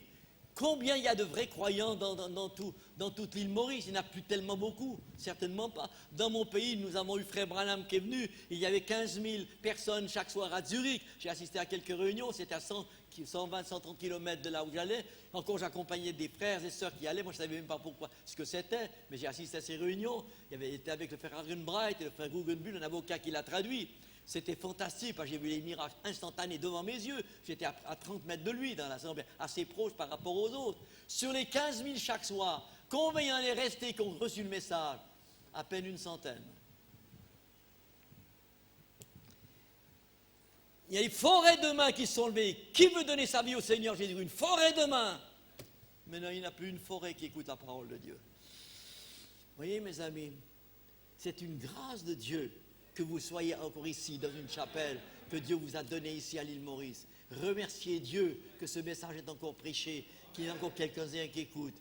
remercie. Je sais que c'est pas facile. Dans les familles, combien de familles ont leurs enfants qui viennent au Seigneur? Pas beaucoup. Moi, je le dis ouvertement, mais j'ai un propre fils qui est pilote d'une compagnie aérienne. Eh bien, il était 10 ans, il écoutait le message. Il était baptisé au nom de Jésus. Et puis, au bout de 10 ans, il est parti. Je n'ai jamais compris pourquoi. Il a 39 ans maintenant, dans quelques jours. Ouais. Ma fille aussi, à 20 ans, elle s'est mariée avec un méthodiste. Mais la méthode, c'est perdre la robe et la jupe et mettre un pantalon. La méthode, c'est de se couper les cheveux. Et quand j'ai parlé de cela, de ce qui a été écrit dans le Deutéronome sur l'habillement, elle m'a dit, oui, on a trouvé que ce n'était pas juste. Il y a autre chose maintenant, nous sommes parfaitement libres, nous sommes des femmes. Ouais, c'est des fois quelque chose, c'est pas facile à digérer du premier coup. Quoique je les ai remis au Seigneur, avec foi, que le Seigneur va les attraper un moment d'un autre. Je ne sais pas comment ça va arriver, mais quelque chose fera. Tant que je serai vivant, je sais que le Seigneur tentera des moyens pour les attirer. Absolument, qu'ils ouvrent encore une fois les yeux. Vous voyez, mes amis, il s'agit de croire Dieu sur parole. Il a dit, c'est OK. Si on vous dit, mais vous savez, si ce n'est pas sûr, j'ai une autre idée. Moi, j'essaie d'écouter les idées. J'ai eu il y a quelques années, j'ai eu ce qu'on appelle la cataracte. Moi, je ne savais pas. Ce sont les amis de l'Assemblée qui m'ont dit, mais tu as la cataracte, fais-toi opérer. Moi, je ne voyais pas la nécessité, tu verras mieux. Moi, je voyais les caractères qui étaient assez petits, ils étaient difficiles à lire. Mais enfin, je ne savais pas que ça n'avait rien à voir avec la cataracte, ça. C'était autre chose. C'est une brûlure de la rétine par le soleil, dans mes séjours aussi en Afrique, Madagascar et tout le reste. Bref, j'ai obéi. Et puis il y a eu un chirurgien qui est intervenu après, puis il a loupé, il m'a fait un truc. Maintenant, j'ai cet œil qui voit un peu différemment de l'autre. Au lieu que ce soit l'un sur l'autre, c'est légèrement décalé. Ce qui me gêne des fois pour lire un peu, parce que je vois toujours un mot qui est trouble avec ça. Enfin, j'avais écouté les avis. J'aurais dû plutôt écouter Dieu. Moi qui prêche ces choses-là. Vous voyez? Mais j'ai dit au Seigneur, pardonne-moi ce qui est arrivé. J'aurais dû, avec la connaissance qu'il m'a donnée déjà dans ta parole, dans ce message, j'aurais pu obéir plus fermement à ta parole, et puis tout serait arrangé. J'y vois pas beaucoup, mieux un peu plus clair, c'est tout. Mais ça n'a rien changé pour les lettres, elles sont toujours, les petites, j'arrive pas à les lire, il faut qu'elles soient écrites un peu grosses. Foi ou doute? Est-ce qu'on est décidé à croire Dieu sur parole dans tout ce qu'il dit, dans ce qu'on doit faire dans notre vie, sur la manière de vivre dans nos foyers, sur la manière de nos enfants, de les éduquer, sur la manière de nos enfants d'obéir à leurs parents? Et toutes ces choses-là, tout ça c'est la parole de Dieu. Remarquez que l'apôtre Paul, même Pierre et Jean, c'est des choses éminemment pratiques qu'il a parlé, sur la manière de vivre ici-bas. Lisez les épîtres de Jean, c'est incroyable. L'apôtre Pierre également, c'est toutes des choses nécessaires. Jacques aussi, c'est nécessaire. Comment on doit vivre, comment c'est si on ne fait pas. Et dans les Galates, pour ceux qui voulaient revenir à la loi des Juifs, et puis l'apôtre Paul a dû reprendre son cher ami Pierre parce qu'il avait des tendances un peu bizarres là-dessus. Ouais. Où on en est aujourd'hui dans notre vie personnelle. Maintenant que chacun pense à lui personnellement, que chacun d'entre vous pensez comment je vis aujourd'hui devant le Seigneur. Est-ce que je prends mon temps le matin pour prier? Les païens ont le temps de parler des choses. Ils ont le temps de regarder Internet la nuit. Les enfants, qu'à 1h, 2h du matin, ils sont sur leur PC à regarder ça. Et bien sûr, comme c'est dans leur chambre, les parents ne vont pas voir ce qu'ils gardent, mais ils ne vont pas regarder des bonnes choses, j'aime mieux vous le dire. Hein. Moi, je ne suis pas un acharné pour surfer, je sais même à peine surfer. Une fois, j'ai vu Billy Paul l'autre jour sur Internet, je ne l'avais jamais vu autrement que quand il était mince à Zurich. Mais c'est venu incidemment en cherchant quelque chose dans l'assemblée où je vais quelquefois en Allemagne. Autrement, je ne sais pas surfer. Je peux envoyer des emails et j'en reçois quelquefois un qui vient de l'île Maurice. Ça arrive encore et même pas très loin d'ici. Je remercie Dieu pour sa grâce. Mais une chose certaine, mes amis, faisons attention à tout. Sur Internet aujourd'hui, je dois le dire, il y a beaucoup de choses mauvaises aussi. Terriblement mauvaises. C'est pourquoi les jeunes regardent cela. Parce que vous regardez une chose bonne et vous avez à droite des tas de trucs qui sont mauvais. Alors, si je veux voir ce que c'est ceci, je vais voir ce que c'est cela, je vais voir ce que c'est cela. Et puis, c'est le mauvais qui arrive. Hein? Le diable est terrible. Non, méfions-nous. J'ai rien contre toutes ces techniques. C'est pas contre, comme Frère Branham disait, c'est pas contre l'appareil qu'on a quelque chose. C'est contre ce qui passe dessus. C'est contre les programmes. C'est contre l'esprit qu'il y a là derrière. Pour l'appareil, c'est très bien. Si vous en avez, c'est très bien. Moi aussi, j'ai un petit PC, Alors, il est assez vieux, mais enfin, il fonctionne encore. Je peux envoyer des emails à recevoir quand ils en viennent, bien sûr. Mais il faut être maître de toutes choses, mes amis. Soyons maîtres de nos appareils, soyons maîtres de nos internets et tout cela. Soyons maîtres et prenons le temps pour prier et adorer Dieu. Prenons le temps pour méditer l'Écriture. Je ne vous dis pas dire 3 chapitres chaque jour. Si vous en lisez 3 chaque jour et 4 le dimanche, en une année, vous avez lu toute la Bible, d'après le nombre de chapitres qu'il y a dans toute la Bible. Non, mais quand Dieu parle, Seigneur, c'est à moi que tu parles maintenant. Ce n'est pas au pasteur, ce n'est pas à mon frère, ce n'est pas à ma femme, ce n'est pas à mes enfants. Mais là, c'est à moi. Qu'est-ce que je dois obéir? Oh Seigneur, là j'ai manqué. Oh, aie pitié de moi, pardonne-moi Seigneur. Je veux obéir à cela. Et le Seigneur nous parle, le Seigneur nous conduit. La parole de Dieu, c'est le chemin. C'est la vérité. C'est la vie. Ce n'est pas la mort, c'est la vie. Parce qu'un jour, tous, sans exception, vous espérez, quand le Seigneur va faire un petit voyage pour nous attendre un petit quelque part dans le ciel, partir. Et l'épouse, elle espère, tous, chacun désire partir. Je me souviens d'une expérience que j'ai faite, qui m'avait un peu froissé. Vous savez que j'ai travaillé en Afrique aussi. Et quand le message est venu, j'étais invité en Afrique, dans différents pays, Cameroun et le reste. Et une fois, je vais au Cameroun la première fois. Et puis, c'est annoncé à la radio, je ne savais pas. Ils annoncent à la radio quand on vient. Moi, je ne connaissais personne, même pas le pasteur. Enfin, je ne sais pas comment ils ont reçu mon adresse. J'y suis allé. Et le pasteur me présente une assemblée, ils étaient au moins 200. Je vous présente l'épouse de Christ. Je dis, fantastique, il y a 200 personnes, c'est déjà l'épouse. Formidable. 3 ans après, l'assemblée avait disparu. Des petits groupes s'étaient formés ici et là, puis d'autres sont partis dans le monde. Ce n'est pas toute l'Église qui est l'épouse de Christ. Ce n'est pas toute l'assemblée. Ce sont ceux qui marchent avec le Seigneur de tout leur cœur, baptisés par l'Esprit de Dieu. Ça, c'est important. Mais vous qui êtes ici, vous êtes venus ce semaine, il y a moins de monde parce qu'on travaille aussi. Les exigences ne sont pas faciles à cause du travail, je le sais très bien. Mais croyez de tout votre cœur le Seigneur. C'est très personnel. Ça ne dépend pas de votre mari ou de votre épouse ou de vos enfants. C'est de vous-même maintenant. Chacun, vous êtes responsable pour vous-même. Et quand la parole de Dieu montre ce que vous devez faire dans votre famille, amen, je le ferai. Par exemple, dans les Proverbes, 3 fois, il est écrit qu'on doit châtier son enfant s'il ne se conduit pas. Aujourd'hui, c'est tout le contraire. Si j'ai des enfants et que je leur donne une claque aux fesses, aux jambes, ma mère me donnait des coups de baguette aux jambes, des fois ça saignait un peu, mais jamais sur la poitrine, jamais sur la tête, ça n'existait pas. Il faisait attention quand même. Mais aujourd'hui, si on a le malheur de châtier un enfant tout doucement, lui donne une gifle, il va vers le maître, dit, monsieur le maître, mes parents m'ont châtié aujourd'hui, ils m'ont donné une fessée.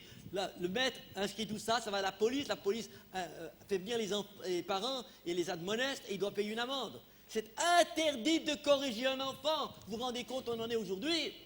Les enfants font des âneries maintenant avec les filles, les garçons et tout se mélange. C'est affreux, tout est légalisé, l'homosexualité, c'est légalisé comme le mariage normal. Et dans le mariage normal, il y a plus de la moitié, au bout de 2 ou 3 ans, c'est déjà disparu. Le foyer est brisé. Les enfants à 12, 13 ans, ils sont libres. C'est eux qui commandent dans le foyer, c'est terrible. Papa, donne-moi ceci.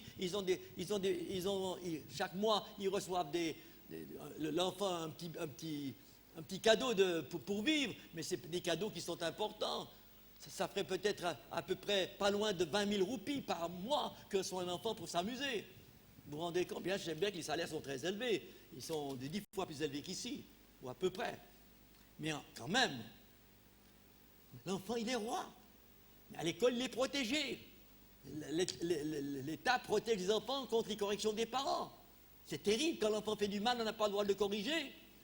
Mais un chrétien, il corrige son enfant. Il est tenu de le faire. Mais il est bien dit, ne le tue pas. Dans les Proverbes, c'est écrit, tu peux le frapper, mais attention, ne le mets pas à mort. Bien sûr que non. Mais faisons attention quand nous corrigeons un enfant, si on l'aime. Ne touchez jamais sur la poitrine, sur le ventre, de la tête, jamais.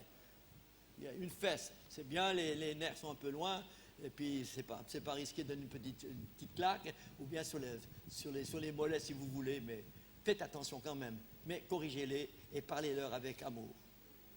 Moi, je me souviens de mon fils, quand il était petit, je le châtiais, il n'a pas reçu tellement de châtiment, mais enfin, quelquefois, ça lui est arrivé. Il fermait dans sa chambre, après, il en trouvait la porte tout doucement, il serrait la tête pour voir la tête que je faisais. Puis après, il ouvrait un peu plus grand, puis après, il me sautait au cou, puis ça y était. C'était bon. Mes amis, qu'est-il écrit dans la Bible? Les jeunes gens se fatiguent et se lassent, mais ceux qui ont confiance en l'Éternel renouvellent leurs forces comme les aigles. On renouvelle ses forces spirituelle, pas seulement physique, mais spirituelle, dans notre communion avec le Seigneur, quand on croit en lui. C'est lui qui intervient. Quand il y a quelque chose qui ne va pas, Seigneur, tu vois cela, mais tu tiens ma vie dans tes mains, et aucune épreuve n'est au-dessus de nos forces. Je veux t'obéir tout mon cœur, Seigneur, quoi qu'il arrive, mais je sais que tu prends soin de moi. Nous sommes dans le repos dans ce moment-là. Le repos ne veut pas dire qu'on n'a pas de problème. Le repos, c'est que je sais en qui j'ai cru, je sais que mon Père Céleste s'occupe de moi, il me voit très bien depuis avant la fondation du monde, il savait ce qui arriverait, il prépare tout d'avance. Mais on doit être éprouvé. N'oubliez pas, mes amis, c'est naturel qu'un chrétien soit éprouvé, encore peut-être plus qu'un païen. On a toutes sortes de problèmes. On leur dit, vous voyez, vous croyez Dieu, mais voyez les problèmes que vous avez. Oui, le Seigneur est en train de voir si mon cœur est attaché à lui. Mais après, je sais que la délivrance est là.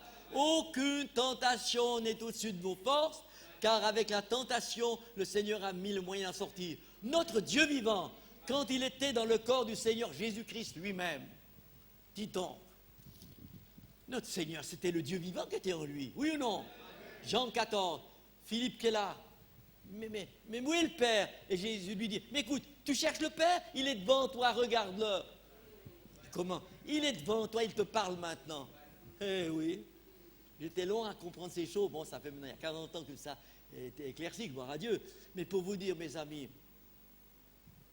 le Seigneur prend soin de nous en toutes choses. Ça va pas. Je te loue, Seigneur. J'avais un bon travail, je gagnais bien maintenant. L'entreprise, elle a lâché du monde. Chez nous, c'est pareil. C'est par centaines, milliers de gens que maintenant les entreprises mettent les gens dehors. Bon, ils sont aidés un peu par l'État la plupart du temps, des fois l'entreprise un peu. Mais quand même, il y a l'expérience et il y a des chrétiens que ça leur arrive de perdre leur travail. Mais s'ils tiennent au Seigneur, Seigneur, tu prends soin des miens, de ma famille, peut-être de mes enfants qui sont encore petits. Mes chers pères, je crois en toi sur parole, tu interviendras. Il intervient toujours. Un petit témoignage. Je vous parle de choses parce que j'ai vécu quand même quelques années.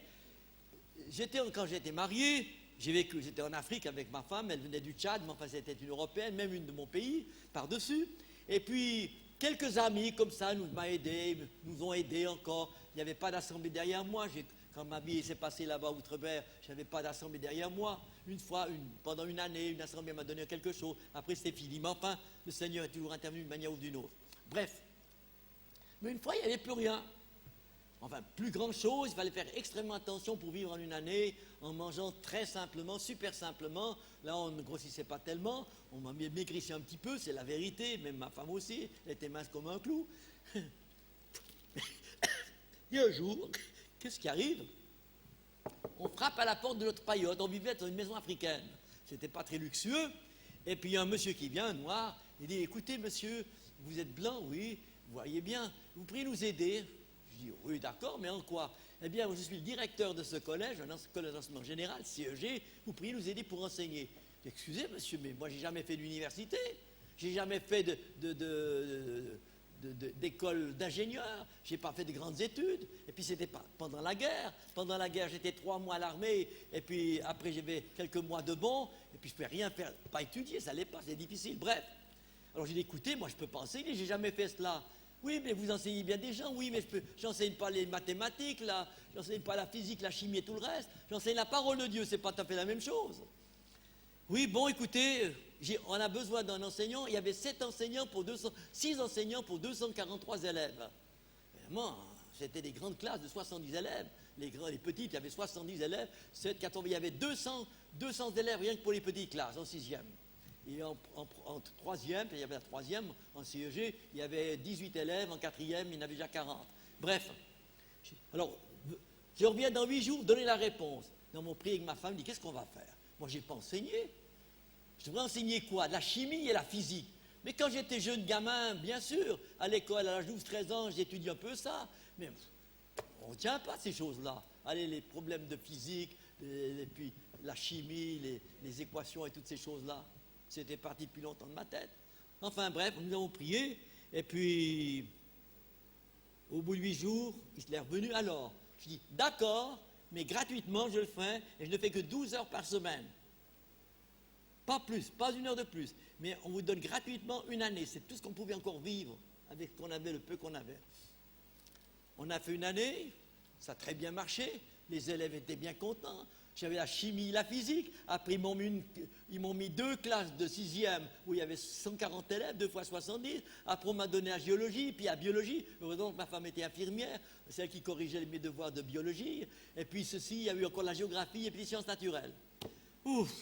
Moi qui ne savais plus rien de tout cela, jamais mes élèves n'ont su que j'avais 1 leçon ou 2 leçons d'avance sur eux. Ils n'ont jamais su ça, que je ne savais pas plus qu'eux. C'était les maths modernes encore à l'époque. Seigneur a toujours merveilleusement aidé. Même pour enseigner, c'était merveilleux. Il y avait une professeure française, catholique, qui enseignait, qui était spécialiste, elle était professeure officielle. Elle avait fait l'université et tout le reste. Et bien on avait les mêmes résultats, elle dans ses classes et moi dans mes classes. C'est fantastique. Seigneur a fait merveilleusement les choses. On a été encore quelques années après, j'étais bien payé, comme un Français d'outre-mer, et tous les 2 ans, le voyage gratuit pour la famille pendant 3 mois en Europe pour les vacances. Les vacances duraient 3 mois. C'était quelque chose. Le Seigneur avait pourvu. Je ne savais rien du tout. On n'a rien demandé. On n'a rien cherché. Il est venu. Je m'en souviendrai toujours quand le directeur a frappé à notre porte. Et puis sa femme s'est convertie, il est baptisé au nom du Seigneur Jésus-Christ. C'est encore mieux. Elle était française et lui, il était noir. Ouais. Oh, mes amis, c'est merveilleux notre Seigneur. Combien de fois il est intervenu dans nos moments difficiles. Je me souviens d'une autre expérience pour vous le dire. Croyons Dieu sur parole. Je n'avais même pas le message, mais j'étais obligé de croire ce qu'il avait dit. Je n'avais pas d'autre possibilité. Et heureusement, c'est la seule possibilité qui est réelle. C'est de croire sur parole ce qu'il dit. Nous avons en Afrique des maladies. Bon, il y en a que vous connaissez, la malaria, j'ai connu 7 ou 8 fois cette histoire-là. Bon, c'est la fièvre qui monte, qui descend, qui monte, descend. Elle est entière, tous les 3 jours, la fièvre remonte, puis elle redescend, elle remonte, 37, 40, 37,5, 40. C'est comme ça, c'est ça qui fatigue surtout. Bon, j'avais attrapé une maladie qu'on appelle la filario. C'est une mouche qui vole comme un hélicoptère, elle se pose sur vous, elle vous pique un peu, puis elle part. Oui, mais elle vous injecte quelque chose à donner milliers, qu'on appelle des filaires. Des corpuscules minuscules vivants qui introduisent votre corps et ça vous démange de tous les côtés. Et pour finir, ça vous donne toutes sortes de petits boutons partout et des petites inflammations de tous les côtés. C'est très désagréable. Elles peuvent monter aux yeux et ça vous rend les yeux aveugles. Enfin, elles ne sont pas montées jusque-là, merci Seigneur. Bref, alors j'ai demandé à un Africain, qu'est-ce qu'on doit prendre? Ben, il y a tel médicament qu'on peut prendre, ça réussit, il ne réussit pas, mais c'est fait pour ça. J'en ai pris, le résultat était pire après qu'avant. Des furoncles partout. J'ai dit, oh non, je vais aller voir un médecin. J'ai fait 1700 km pour voir un médecin. J'ai dû aller en Centrafrique, ce qu'on appelle Lubangui-Chari, descendre avec la voiture 300 km, remonter avec une barge de café qui remontait chercher du café en Centrafrique, avec la voiture dessus, refaire 1500 km à peu près, aller chez un médecin boire. Je suis allé c'était un colonel, oui, c'est un colonel français. Il m'a dit, qu'est-ce que vous voulez? Il me dit, voyez ce qui m'arrive, qu'est-ce que vous avez fait? Ben, j'ai cette maladie, ils appellent ça la filario, et j'ai pris ce médicament. Ils disent, vous êtes fous, c'est pour un cheval, ça c'est pas pour un être humain. Je dis, mais c'est marqué, c'est pour les êtres humains. Oui, mais c'est trop dangereux. Qu'est-ce qu'on va faire? Arrêtez tout ça et rentrez chez vous. Vous guérirez d'une manière ou d'une autre. Je suis rentré, quelques semaines après, tout avait disparu sans rien prendre. Le Seigneur était intervenu. Ouais, j'en ai fait des kilomètres et dépensé de l'argent. Et c'est pas marrant de rouler dans la forêt équatoriale où il n'y a pas de route, ce sont des pistes pleines d'eau. Il pleut presque toute l'année en forêt équatoriale. Il pleut 2-3 fois par jour, après un jour c'est à peu près bien, puis ça repleut. Oh là! Enfin, merci Seigneur, je vis encore. Il est merveilleux notre Seigneur, il intervient toujours. Je n'avais pas le message encore, mais la parole était déjà là. J'ai toujours eu la Bible. Alors j'ai commencé à sonder les Écritures, mais qu'est-ce qu'il y en a pour la question des maladies et tout ça? Et j'ai découvert quand le prophète est venu, mais c'est magnifique, c'est vrai, oh là là. Mes amis, la parole de Dieu, le prophète a toujours dit, retournez à la Bible, retournez à la parole de Dieu, c'est elle qui décide. Vous avez un problème entre vous, n'êtes pas sûr de quelque chose, prenez votre Bible, priez et regardez la Bible et prenez la décision en face de la parole de Dieu, vous serez obligé d'obéir. Puis vous serez après bien tranquille. De votre frère, il viendra peut-être votre ami. On lit ça aussi dans la Genèse, dans Deutéronome au chapitre... Non. Oui, je crois que... Lévitique chapitre 5. Il est parlé quand on fait les erreurs, comment on doit réagir. Et après qu'on a bien réagi, chapitre 5 du Lévitique. C'est intéressant. Et après, quand on a tout réparé, eh bien, vous recevrez 1/5 de plus, ça veut dire, celui qui était votre frère deviendra votre ami. Parce que vous avez bien réparé. Et le Seigneur de dire, tu as quelque chose contre ton frère, il a quelque chose contre toi, va vers lui. Pas tu amènes tout le monde avec toi. Va vers lui, toi et lui seul. Et vous allez parler ensemble. Écoute frère, qu'est-ce que tu as contre moi? Quand je vais sur le trottoir de gauche, tu fais le trottoir de droite dans la rue, tu ne veux pas me voir. Oui, en effet, il y a ceci et cela que tu as fait. Oui, c'est vrai. Pardonne-moi, je ne sais pas ce qui m'arrive, c'est le diable qui était en moi. Et puis quoi? Et puis après, je m'aperçois que lui aussi a des problèmes et qu'il devait réparer. Pour finir, tous les deux, on doit se mettre sur les genoux et demander pardon au Seigneur et réparer les choses. Pour finir après, on peut offrir son offrande au Seigneur, offrir tout à l'Église, ce qu'il faut faire, et on est heureux quand tout est en ordre. N'ayez jamais de problème avec vos frères, réparez toujours, je vous le dis. Alors la foi grandit. On n'a pas une foi vraie si on a encore des histoires. S'il y a un frère qui n'est pas d'accord avec vous, quand le Saint-Esprit habite dans mon frère et dans ma soeur, et qu'il y a un problème, n'oubliez pas, quand vous n'êtes pas d'accord avec lui, c'est contre le Saint-Esprit ou si vous n'êtes pas toujours d'accord. C'est contre le Père, contre notre Dieu vivant. N'oubliez pas, quand l'Esprit de Dieu habite en nous, il y a le Père qui nous habite en nous par son Esprit. Et quand j'attaque mon frère, j'attaque Dieu aussi. Oh là là, c'est quelque chose, on n'a des fois pas conscience de cela. Entre vous tous, mes bien-aimés, entre nous tous, ayons jamais des histoires. Réparons toujours tout de bon cœur, comme l'apôtre Paul dit à Timothée, en toute douceur, mais avec fermeté, avec toute douceur, avec gentillesse, avec amour. 1 Corinthiens 13, vous verrez ce que c'est que l'amour de Dieu, l'agapéo. 1 Corinthiens 13. Mais 1 Corinthiens 13 n'annule pas 1 Corinthiens 12, j'aime bien tout souci de vous le dire, parce que dans nos pays, souvent on a annulé 1 Corinthiens 12. Oh oui, c'est mieux 1 Corinthiens 13. Oui, agapé c'est mieux, mais tout ce que Dieu est, on ne peut pas le supprimer. Frère Branham nous l'a démontré jusqu'à la fin de sa vie. Avant que l'épouse parte vers le Seigneur, on verra dans chaque assemblée tous les dons merveilleux qui sont dans la Bible. Les dons de Dieu, les 9 dons de Dieu. Il le cite lui-même dans les brochures. J'ai relu ça et relu et relu. Je dis, voyez frère, c'est écrit. Quelque chose doit arriver encore. La plénitude de Dieu doit se manifester. Alléluia. Ça vient quand même. Mais nous sommes là pour obéir au Seigneur tout notre cœur. Voyons voir que dire l'heure. Oh, déjà 7h05. Vous avez commencé à 5h, 5h30. Oui, il faut que j'arrête aussi, c'est le moment. Foi totale à la parole de Dieu. Seigneur, tu as dit, pour moi, je crois du fond de mon cœur. Et je ne me dirai pas, si ça ne marche pas, j'irai faire autre chose. Ne dites jamais cela. Si ça ne marche pas avec le Seigneur, j'irai voir autre chose. Préparez d'avance une autre réponse éventuelle. Ne faites-en jamais là. Mais obéissons tout notre cœur, croyons Dieu sur parole, et nous verrons s'accomplir ce qu'il a promis. Demandez tout ce que vous voudrez à notre cher Seigneur, il vous l'accordera. Tout ce que vous voudrez. Mais comme nous sommes croyants, on ne va pas lui demander qu'il nous donne un 747 et un grand Boeing et une grande BMW ou une Mercedes, je ne sais tout quoi. Non! Parce que quand le Saint-Esprit est en nous, le Seigneur nous guide dans ce qu'il faut faire. On ne va pas imiter les païens. J'ai rien contre tout ça. Je vous dis, j'ai rien contre les Mercedes, les Cadillacs, comme frère parlait aussi, mais parce que l'esprit qui était dans la personne. Moi, je suis un type important. Moi, je suis mieux que l'autre. Moi, j'ai plus que l'autre. L'autre est plus riche que moi. Oh là! Non. Jamais ça, mes amis. Ne faites jamais ça. Soyez heureux, chacun. Le Seigneur bénit, a béni Job. Dieu soit loué pour un homme comme Job qui est plus riche que tous les gens du monde aujourd'hui. Et Dieu l'a béni parce qu'il mettait lui en premier. C'est là l'important. Dieu en premier.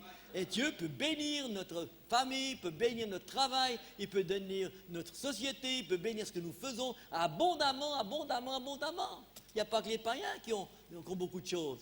Mais lui en premier, à lui on donne toute la gloire, à lui on donne tout l'honneur, mais avec un cœur humble. Savoir s'humilier devant Dieu, s'humilier devant les autres. Vois ton frère comme étant plus grand que toi. Ah, c'est écrit, Seigneur qui le dit. Toi, ton frère, vois-le plus grand que toi. Tu diras, lui, oh, moi le pauvre, il a tellement de peine. Vois ton frère comme étant plus grand que toi. Tu vois l'extérieur, mais tu ne vois pas l'intérieur. À l'intérieur, il a peut-être une vie bien plus profonde que vous l'avez, ou que je l'ai moi. Moi, je ne sais pas. Dieu seul le sait. Soyez respectueux, aimez votre frère, vos sœurs, aimez votre sœur également. Soyons vraiment un corps. La main a besoin du pied, le pied a besoin de l'œil, l'œil a besoin de l'oreille, l'oreille a besoin de la bouche. On est différents, chacun a besoin de quelque chose. Dans le de Dieu, chacun a un ministère différent, un travail différent. On n'imite pas l'autre. On fait ce que Dieu nous demande de faire. Pas dire, oh, celui-là est mieux que celui-là, mieux que celui-là. Non, il fait un autre travail. Moi, je ne suis pas pasteur, je n'ai jamais eu d'église. Bon, on en a fondé quelques-unes dans la forêt, bien sûr. Mais enfin, ce n'est pas moi qui en suis pasteur. Mais pour vous dire, mais il y en a d'autres qui sont bien plus merveilleux, qui ont fait des travaux formidables. Faisons ce que le Seigneur nous demande de faire. Si vous deviez gagner une seule âme au Seigneur, et que cette âme vient un prédicateur magnifique, et puis qui gagne 10 000 âmes, c'est vous qui les avez gagnées aussi. Eh oui, parce que vous avez gagné celui que Dieu avait choisi. Il fallait que Dieu avait choisi, mais l'amène devant vous pour que vous lui parliez de lui, du grand Seigneur, du Dieu Sauveur. Il s'est donné au Seigneur, il était baptisé au nom de Jésus, il a reçu le baptême de l'Esprit de Dieu, Dieu l'a choisi, l'a appelé pour faire un grand ministère qui part dans le monde. Peut-être une seule âme. Peut-être d'autres, ça sera 100, ça sera 1000, je ne sais pas. C'est quelque chose, mes amis. N'oubliez jamais, le Seigneur est dans le cœur de celui qui l'aime. Quand nous sommes baptisés par l'Esprit de Dieu, le grand Dieu vivant vient habiter à l'intérieur de nous. Notre petit corps de rien du tout, bien faiblard quelquefois, n'est-ce pas? Lui, il vient, il s'installe là, et il va nous conduire et nous guider. Et notre nature charnelle, comme l'apôtre Paul, je le termine avec ça, il faut que je termine comme un moment. Eh bien, l'apôtre Paul, dans Romains chapitre 7, qu'est-ce qu'il dit, l'apôtre Paul? Notre bien-aimé frère Paul, je me réjouis de le voir aussi, lui. Voilà! Oui, quand je veux faire le bien, je n'arrive pas à le faire. C'est écrit. Et le mal que je ne veux pas faire, voilà que je le fais. Il y a tout un chapitre là-dessus. Oh, mais qu'est-ce que je vais faire? Je veux faire le bien, je n'y arrive pas. Et le mal que je ne veux pas faire, je fais encore ce qui est mal. Puis après, au chapitre 8 des Romains, ah, mais gloire soit rendue à Dieu. Quand le Saint-Esprit vient, les choses changent. Alors le bien, je veux faire, je commence à le faire. Et le mal, je ne veux pas faire, ben, je commence à le laisser de côté aussi. Seigneur Tout-Puissant, viens en nous. Gloire à Dieu. Soyons des victorieux. Nous sommes des aigles, comme disait le prophète Branham, entourés des aiglons, en toute manière. Il faut un aiglon pour faire un aigle. Mais soyons des aigles, nous voyons les choses de haut, nous sommes près du Seigneur. Et l'apôtre Paul de dire, je termine par ça, dans Éphésiens chapitre 2, il dit ceci, nous sommes assis dans les lieux célestes en Christ. Vous vous rendez compte? Non pas sur vos chaises ici. Nous sommes par la foi avec lui, assis dans les lieux célestes, c'est écrit. C'est la vérité. Quand nous plions les genoux devant Dieu, nous vivons quand nous cherchons sa face, nous sommes avec lui. Notre corps est ici-bas pour le nourrir et tout le reste, mais nous sommes déjà avec lui là-haut. Et après sera la réalité, quand notre corps retourne à la poussière, il va retourner. C'est un futur grand restaurant, vous savez. Les clients du restaurant sont déjà là en nous. Il y en a des milliers et des milliers, les petites bêtes comme ça, qui vont dévorer, vous manger, ils vont faire un festin, puis après ils vont mourir les pauvres.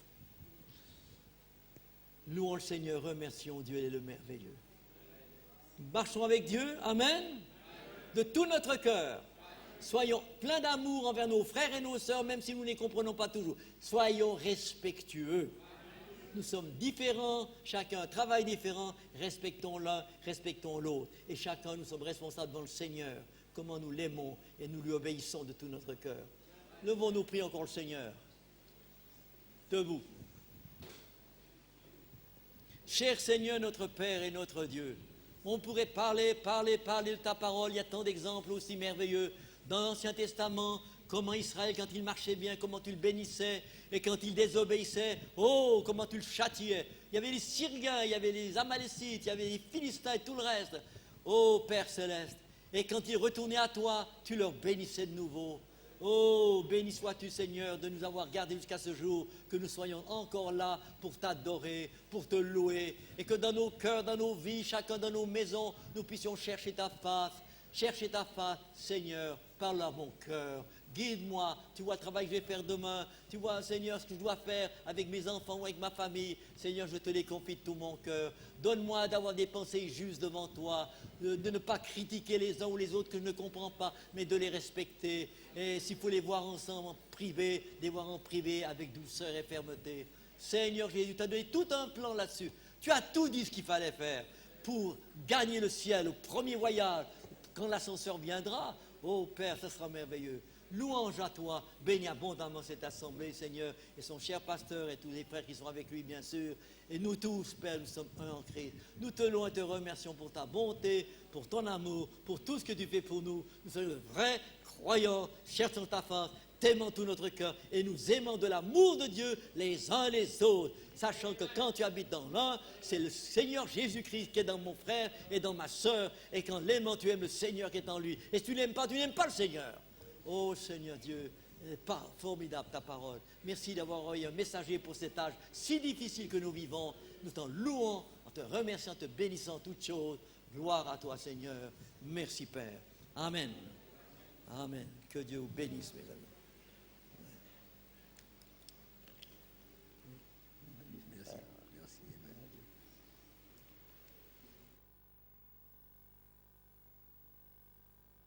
Et dans la simplicité.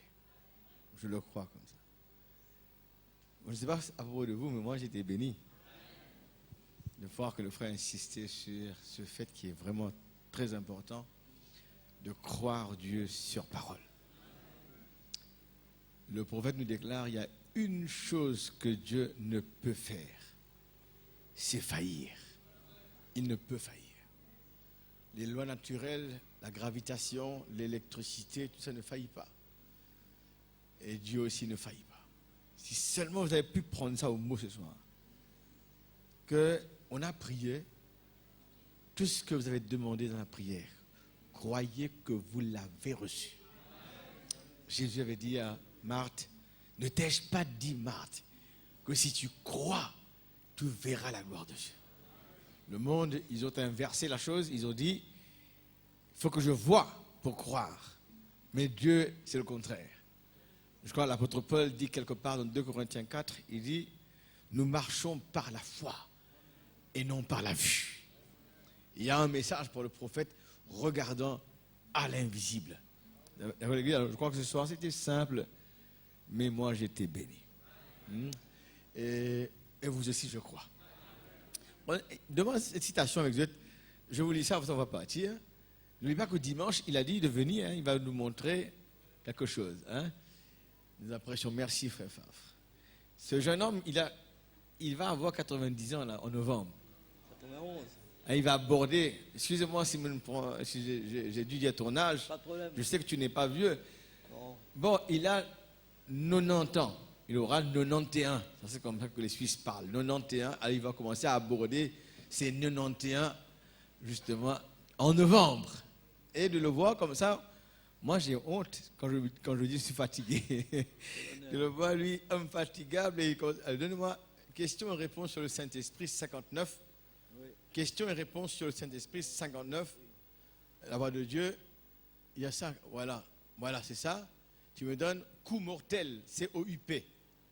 Quand ce qu'il a dit ce soir, il faut prendre Dieu au mot.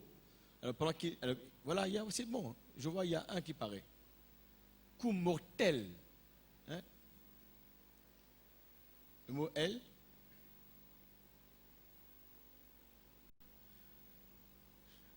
C'est bien. Coup mortel, c'est bien. Alors, donnez-moi la phrase. Toujours donnez-moi la phrase au début. Je n'ai pas à redire ça. Comme il commence.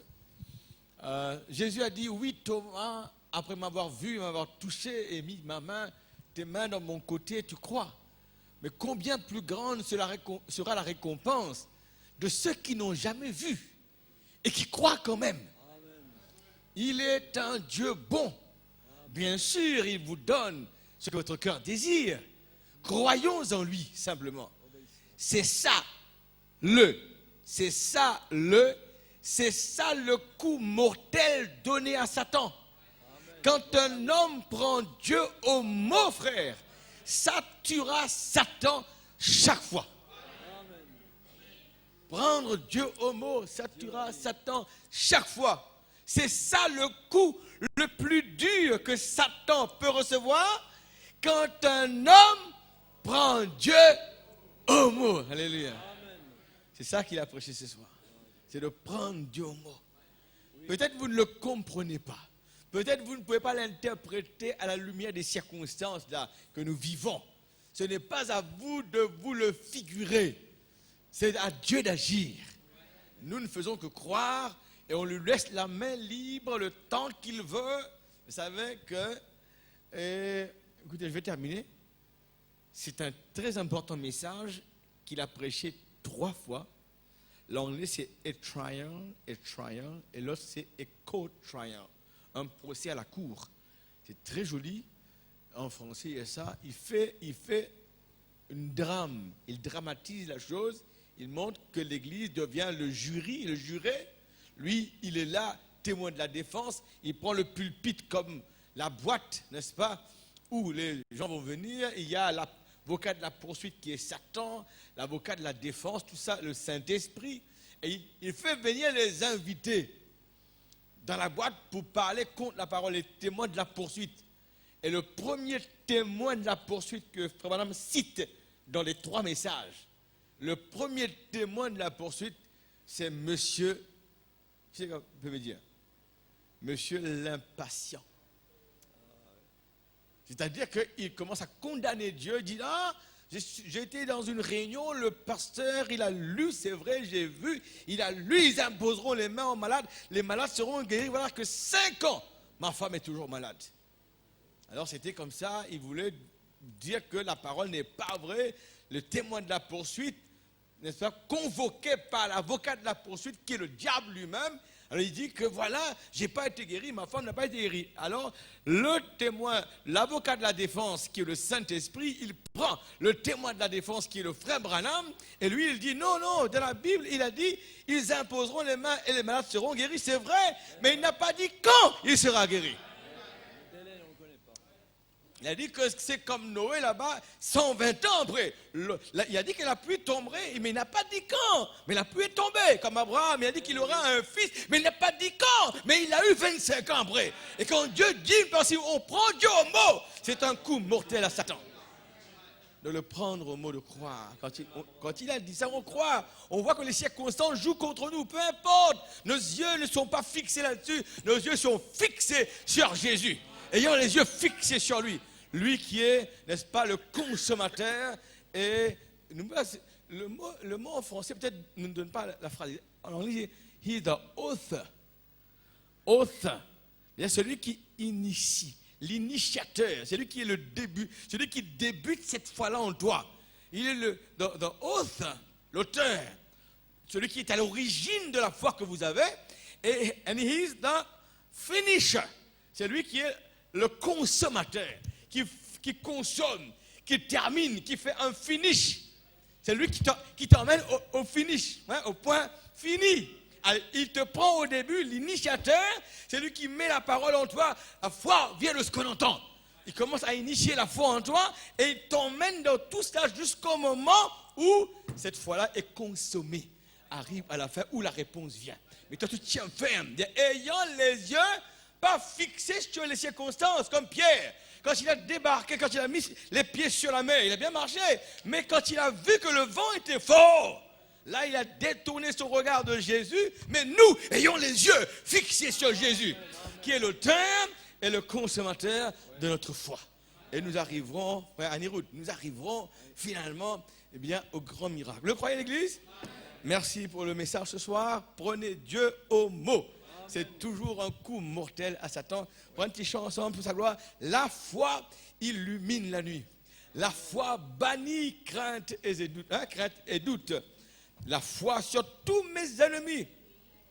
Dans le message Le Combat, prêché le 30 décembre 62, combat, il dit ceci, il n'y a que 2 puissances dans le monde. Il n'y a que 2 puissances qui sont dans le monde. La puissance du diable et la puissance de Dieu. Et il enchaîne, c'est Dieu qui est le plus fort. Donc, il veut dire que n'importe quelle circonstance, croyez frère, moi, cela m'avait brisé quand j'étais jeune, quand quelqu'un m'a dit, l'espoir fait vivre les imbéciles. Ce jour-là, ça m'a marqué pour dire que si quelqu'un ose parler comme ça, inspiré par Satan, pour me dire que l'espoir fait vivre les imbéciles, moi, je dois pouvoir relever le défi et croire en Dieu, même si je n'ai pas de réponse, mais de croire toujours que ce Dieu-là, il est vrai, il est vivant. La foi illumine. La foi illumine la nuit. La foi bannit crainte et doute. Et tout mon cœur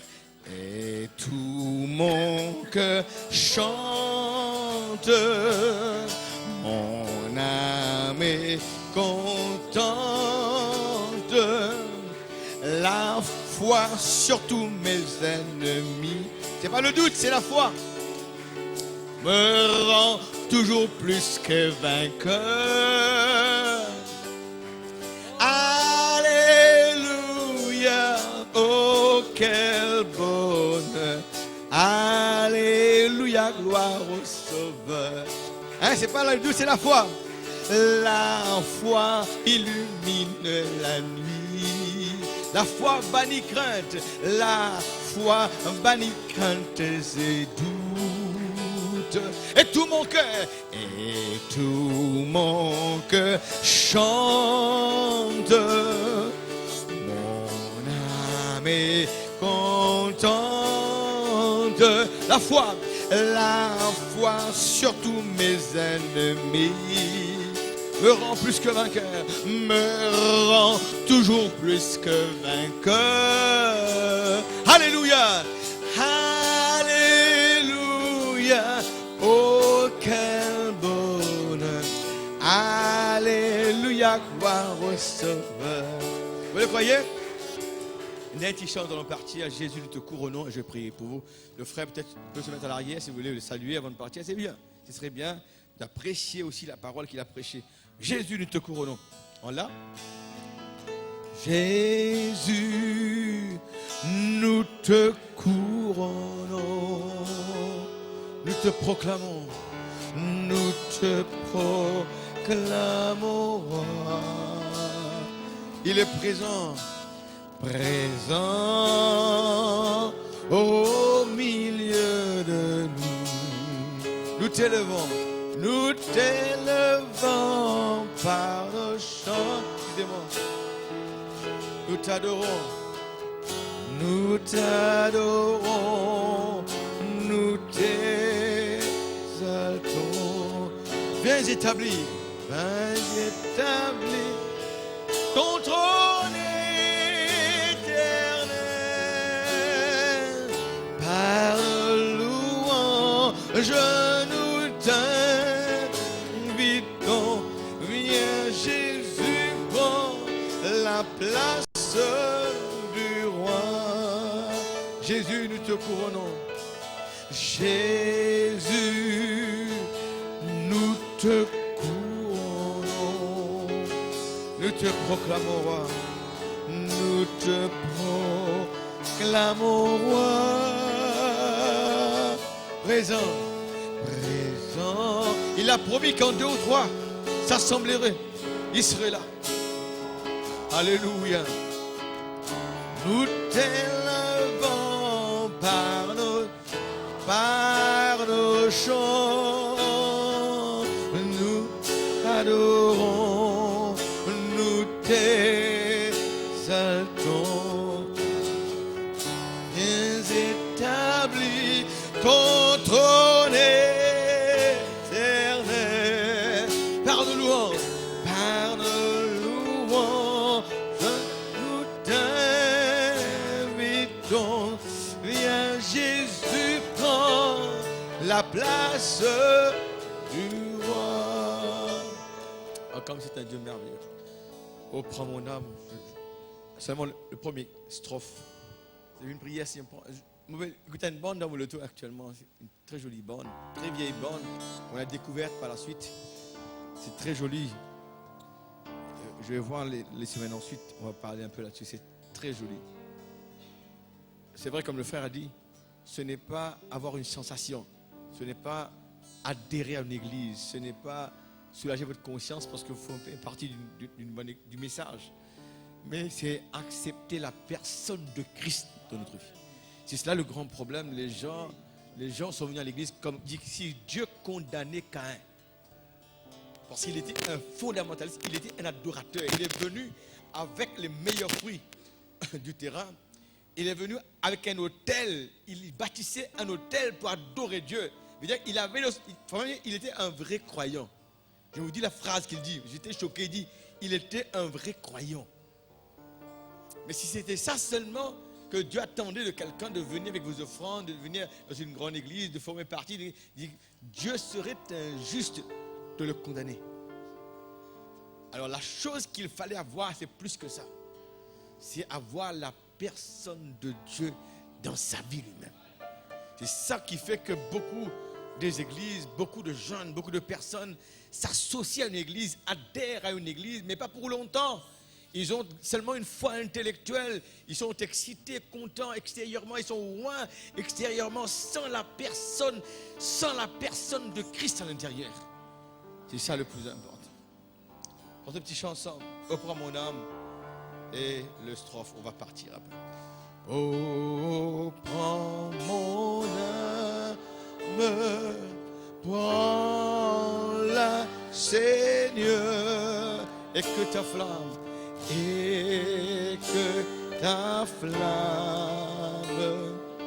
brûlant. N'oublie pas, il faut toujours ce feu-là, qu'il soit là. Que tout mon être vivre pour toi, c'est mon maître, ô divin roi. Et sois seul mon maître, sous ce navire de paix d'amour, vers toi je crie la nuit, le jour. Entends ma plainte, entends ma plainte. Sois mon soutien, sois mon soutien, sois mon soutien de ma crainte. Seigneur. Le strophe du mal perfide, c'est bon. C'est une prière. Garde-moi de ce monde plein de mal. Oh, garde-moi.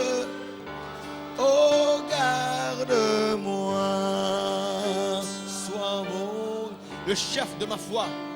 Celui qui initiait la foi. De ma foi.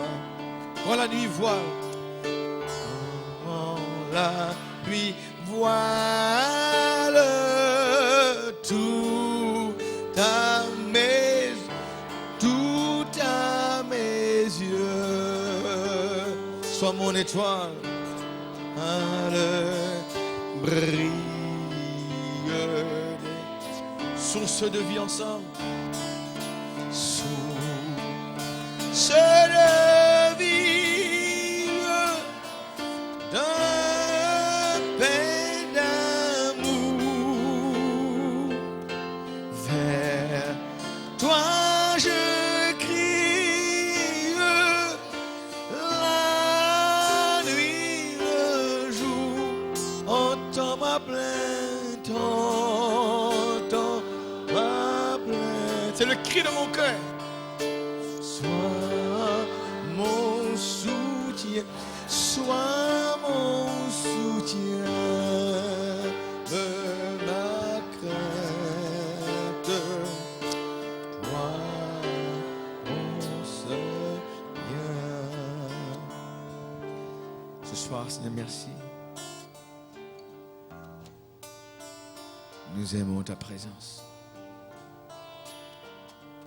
David disait, heureux l'homme que Dieu choisit et admet en sa présence. Quelque part, il disait, en ta présence, il y a d'abondantes joies. À tes côtés, il y a des délices éternelles. Alléluia. C'est toi qui nous as attirés ce soir ici. Et dit quand 2 ou 3 seraient assemblés en mon nom, je serai là au milieu de vous. Paul disait, là où est l'Esprit de Dieu, là est la liberté. Tu nous libères, Seigneur. Ta parole nous libère. Oh, béni soit Dieu, qui nous a déjà bénis de toutes sortes de bénédictions spirituelles dans les lieux célestes en Christ. Nous sommes assis dans les lieux célestes. Nous sommes ressuscités. Tu as mis le diable sous nos pieds. La maladie ne peut régner sur nous. Si mon peuple, sur lequel est invoqué mon nom, s'humilie, garde-nous humbles, Seigneur. Si mon peuple s'humilie, si mon peuple prie, du haut des cieux, tu vas exaucer. Alléluia. Tu connais les problèmes des uns et des autres. Tu connais ce qui se passe dans la vie des uns et des autres. Nous avons la foi, Seigneur.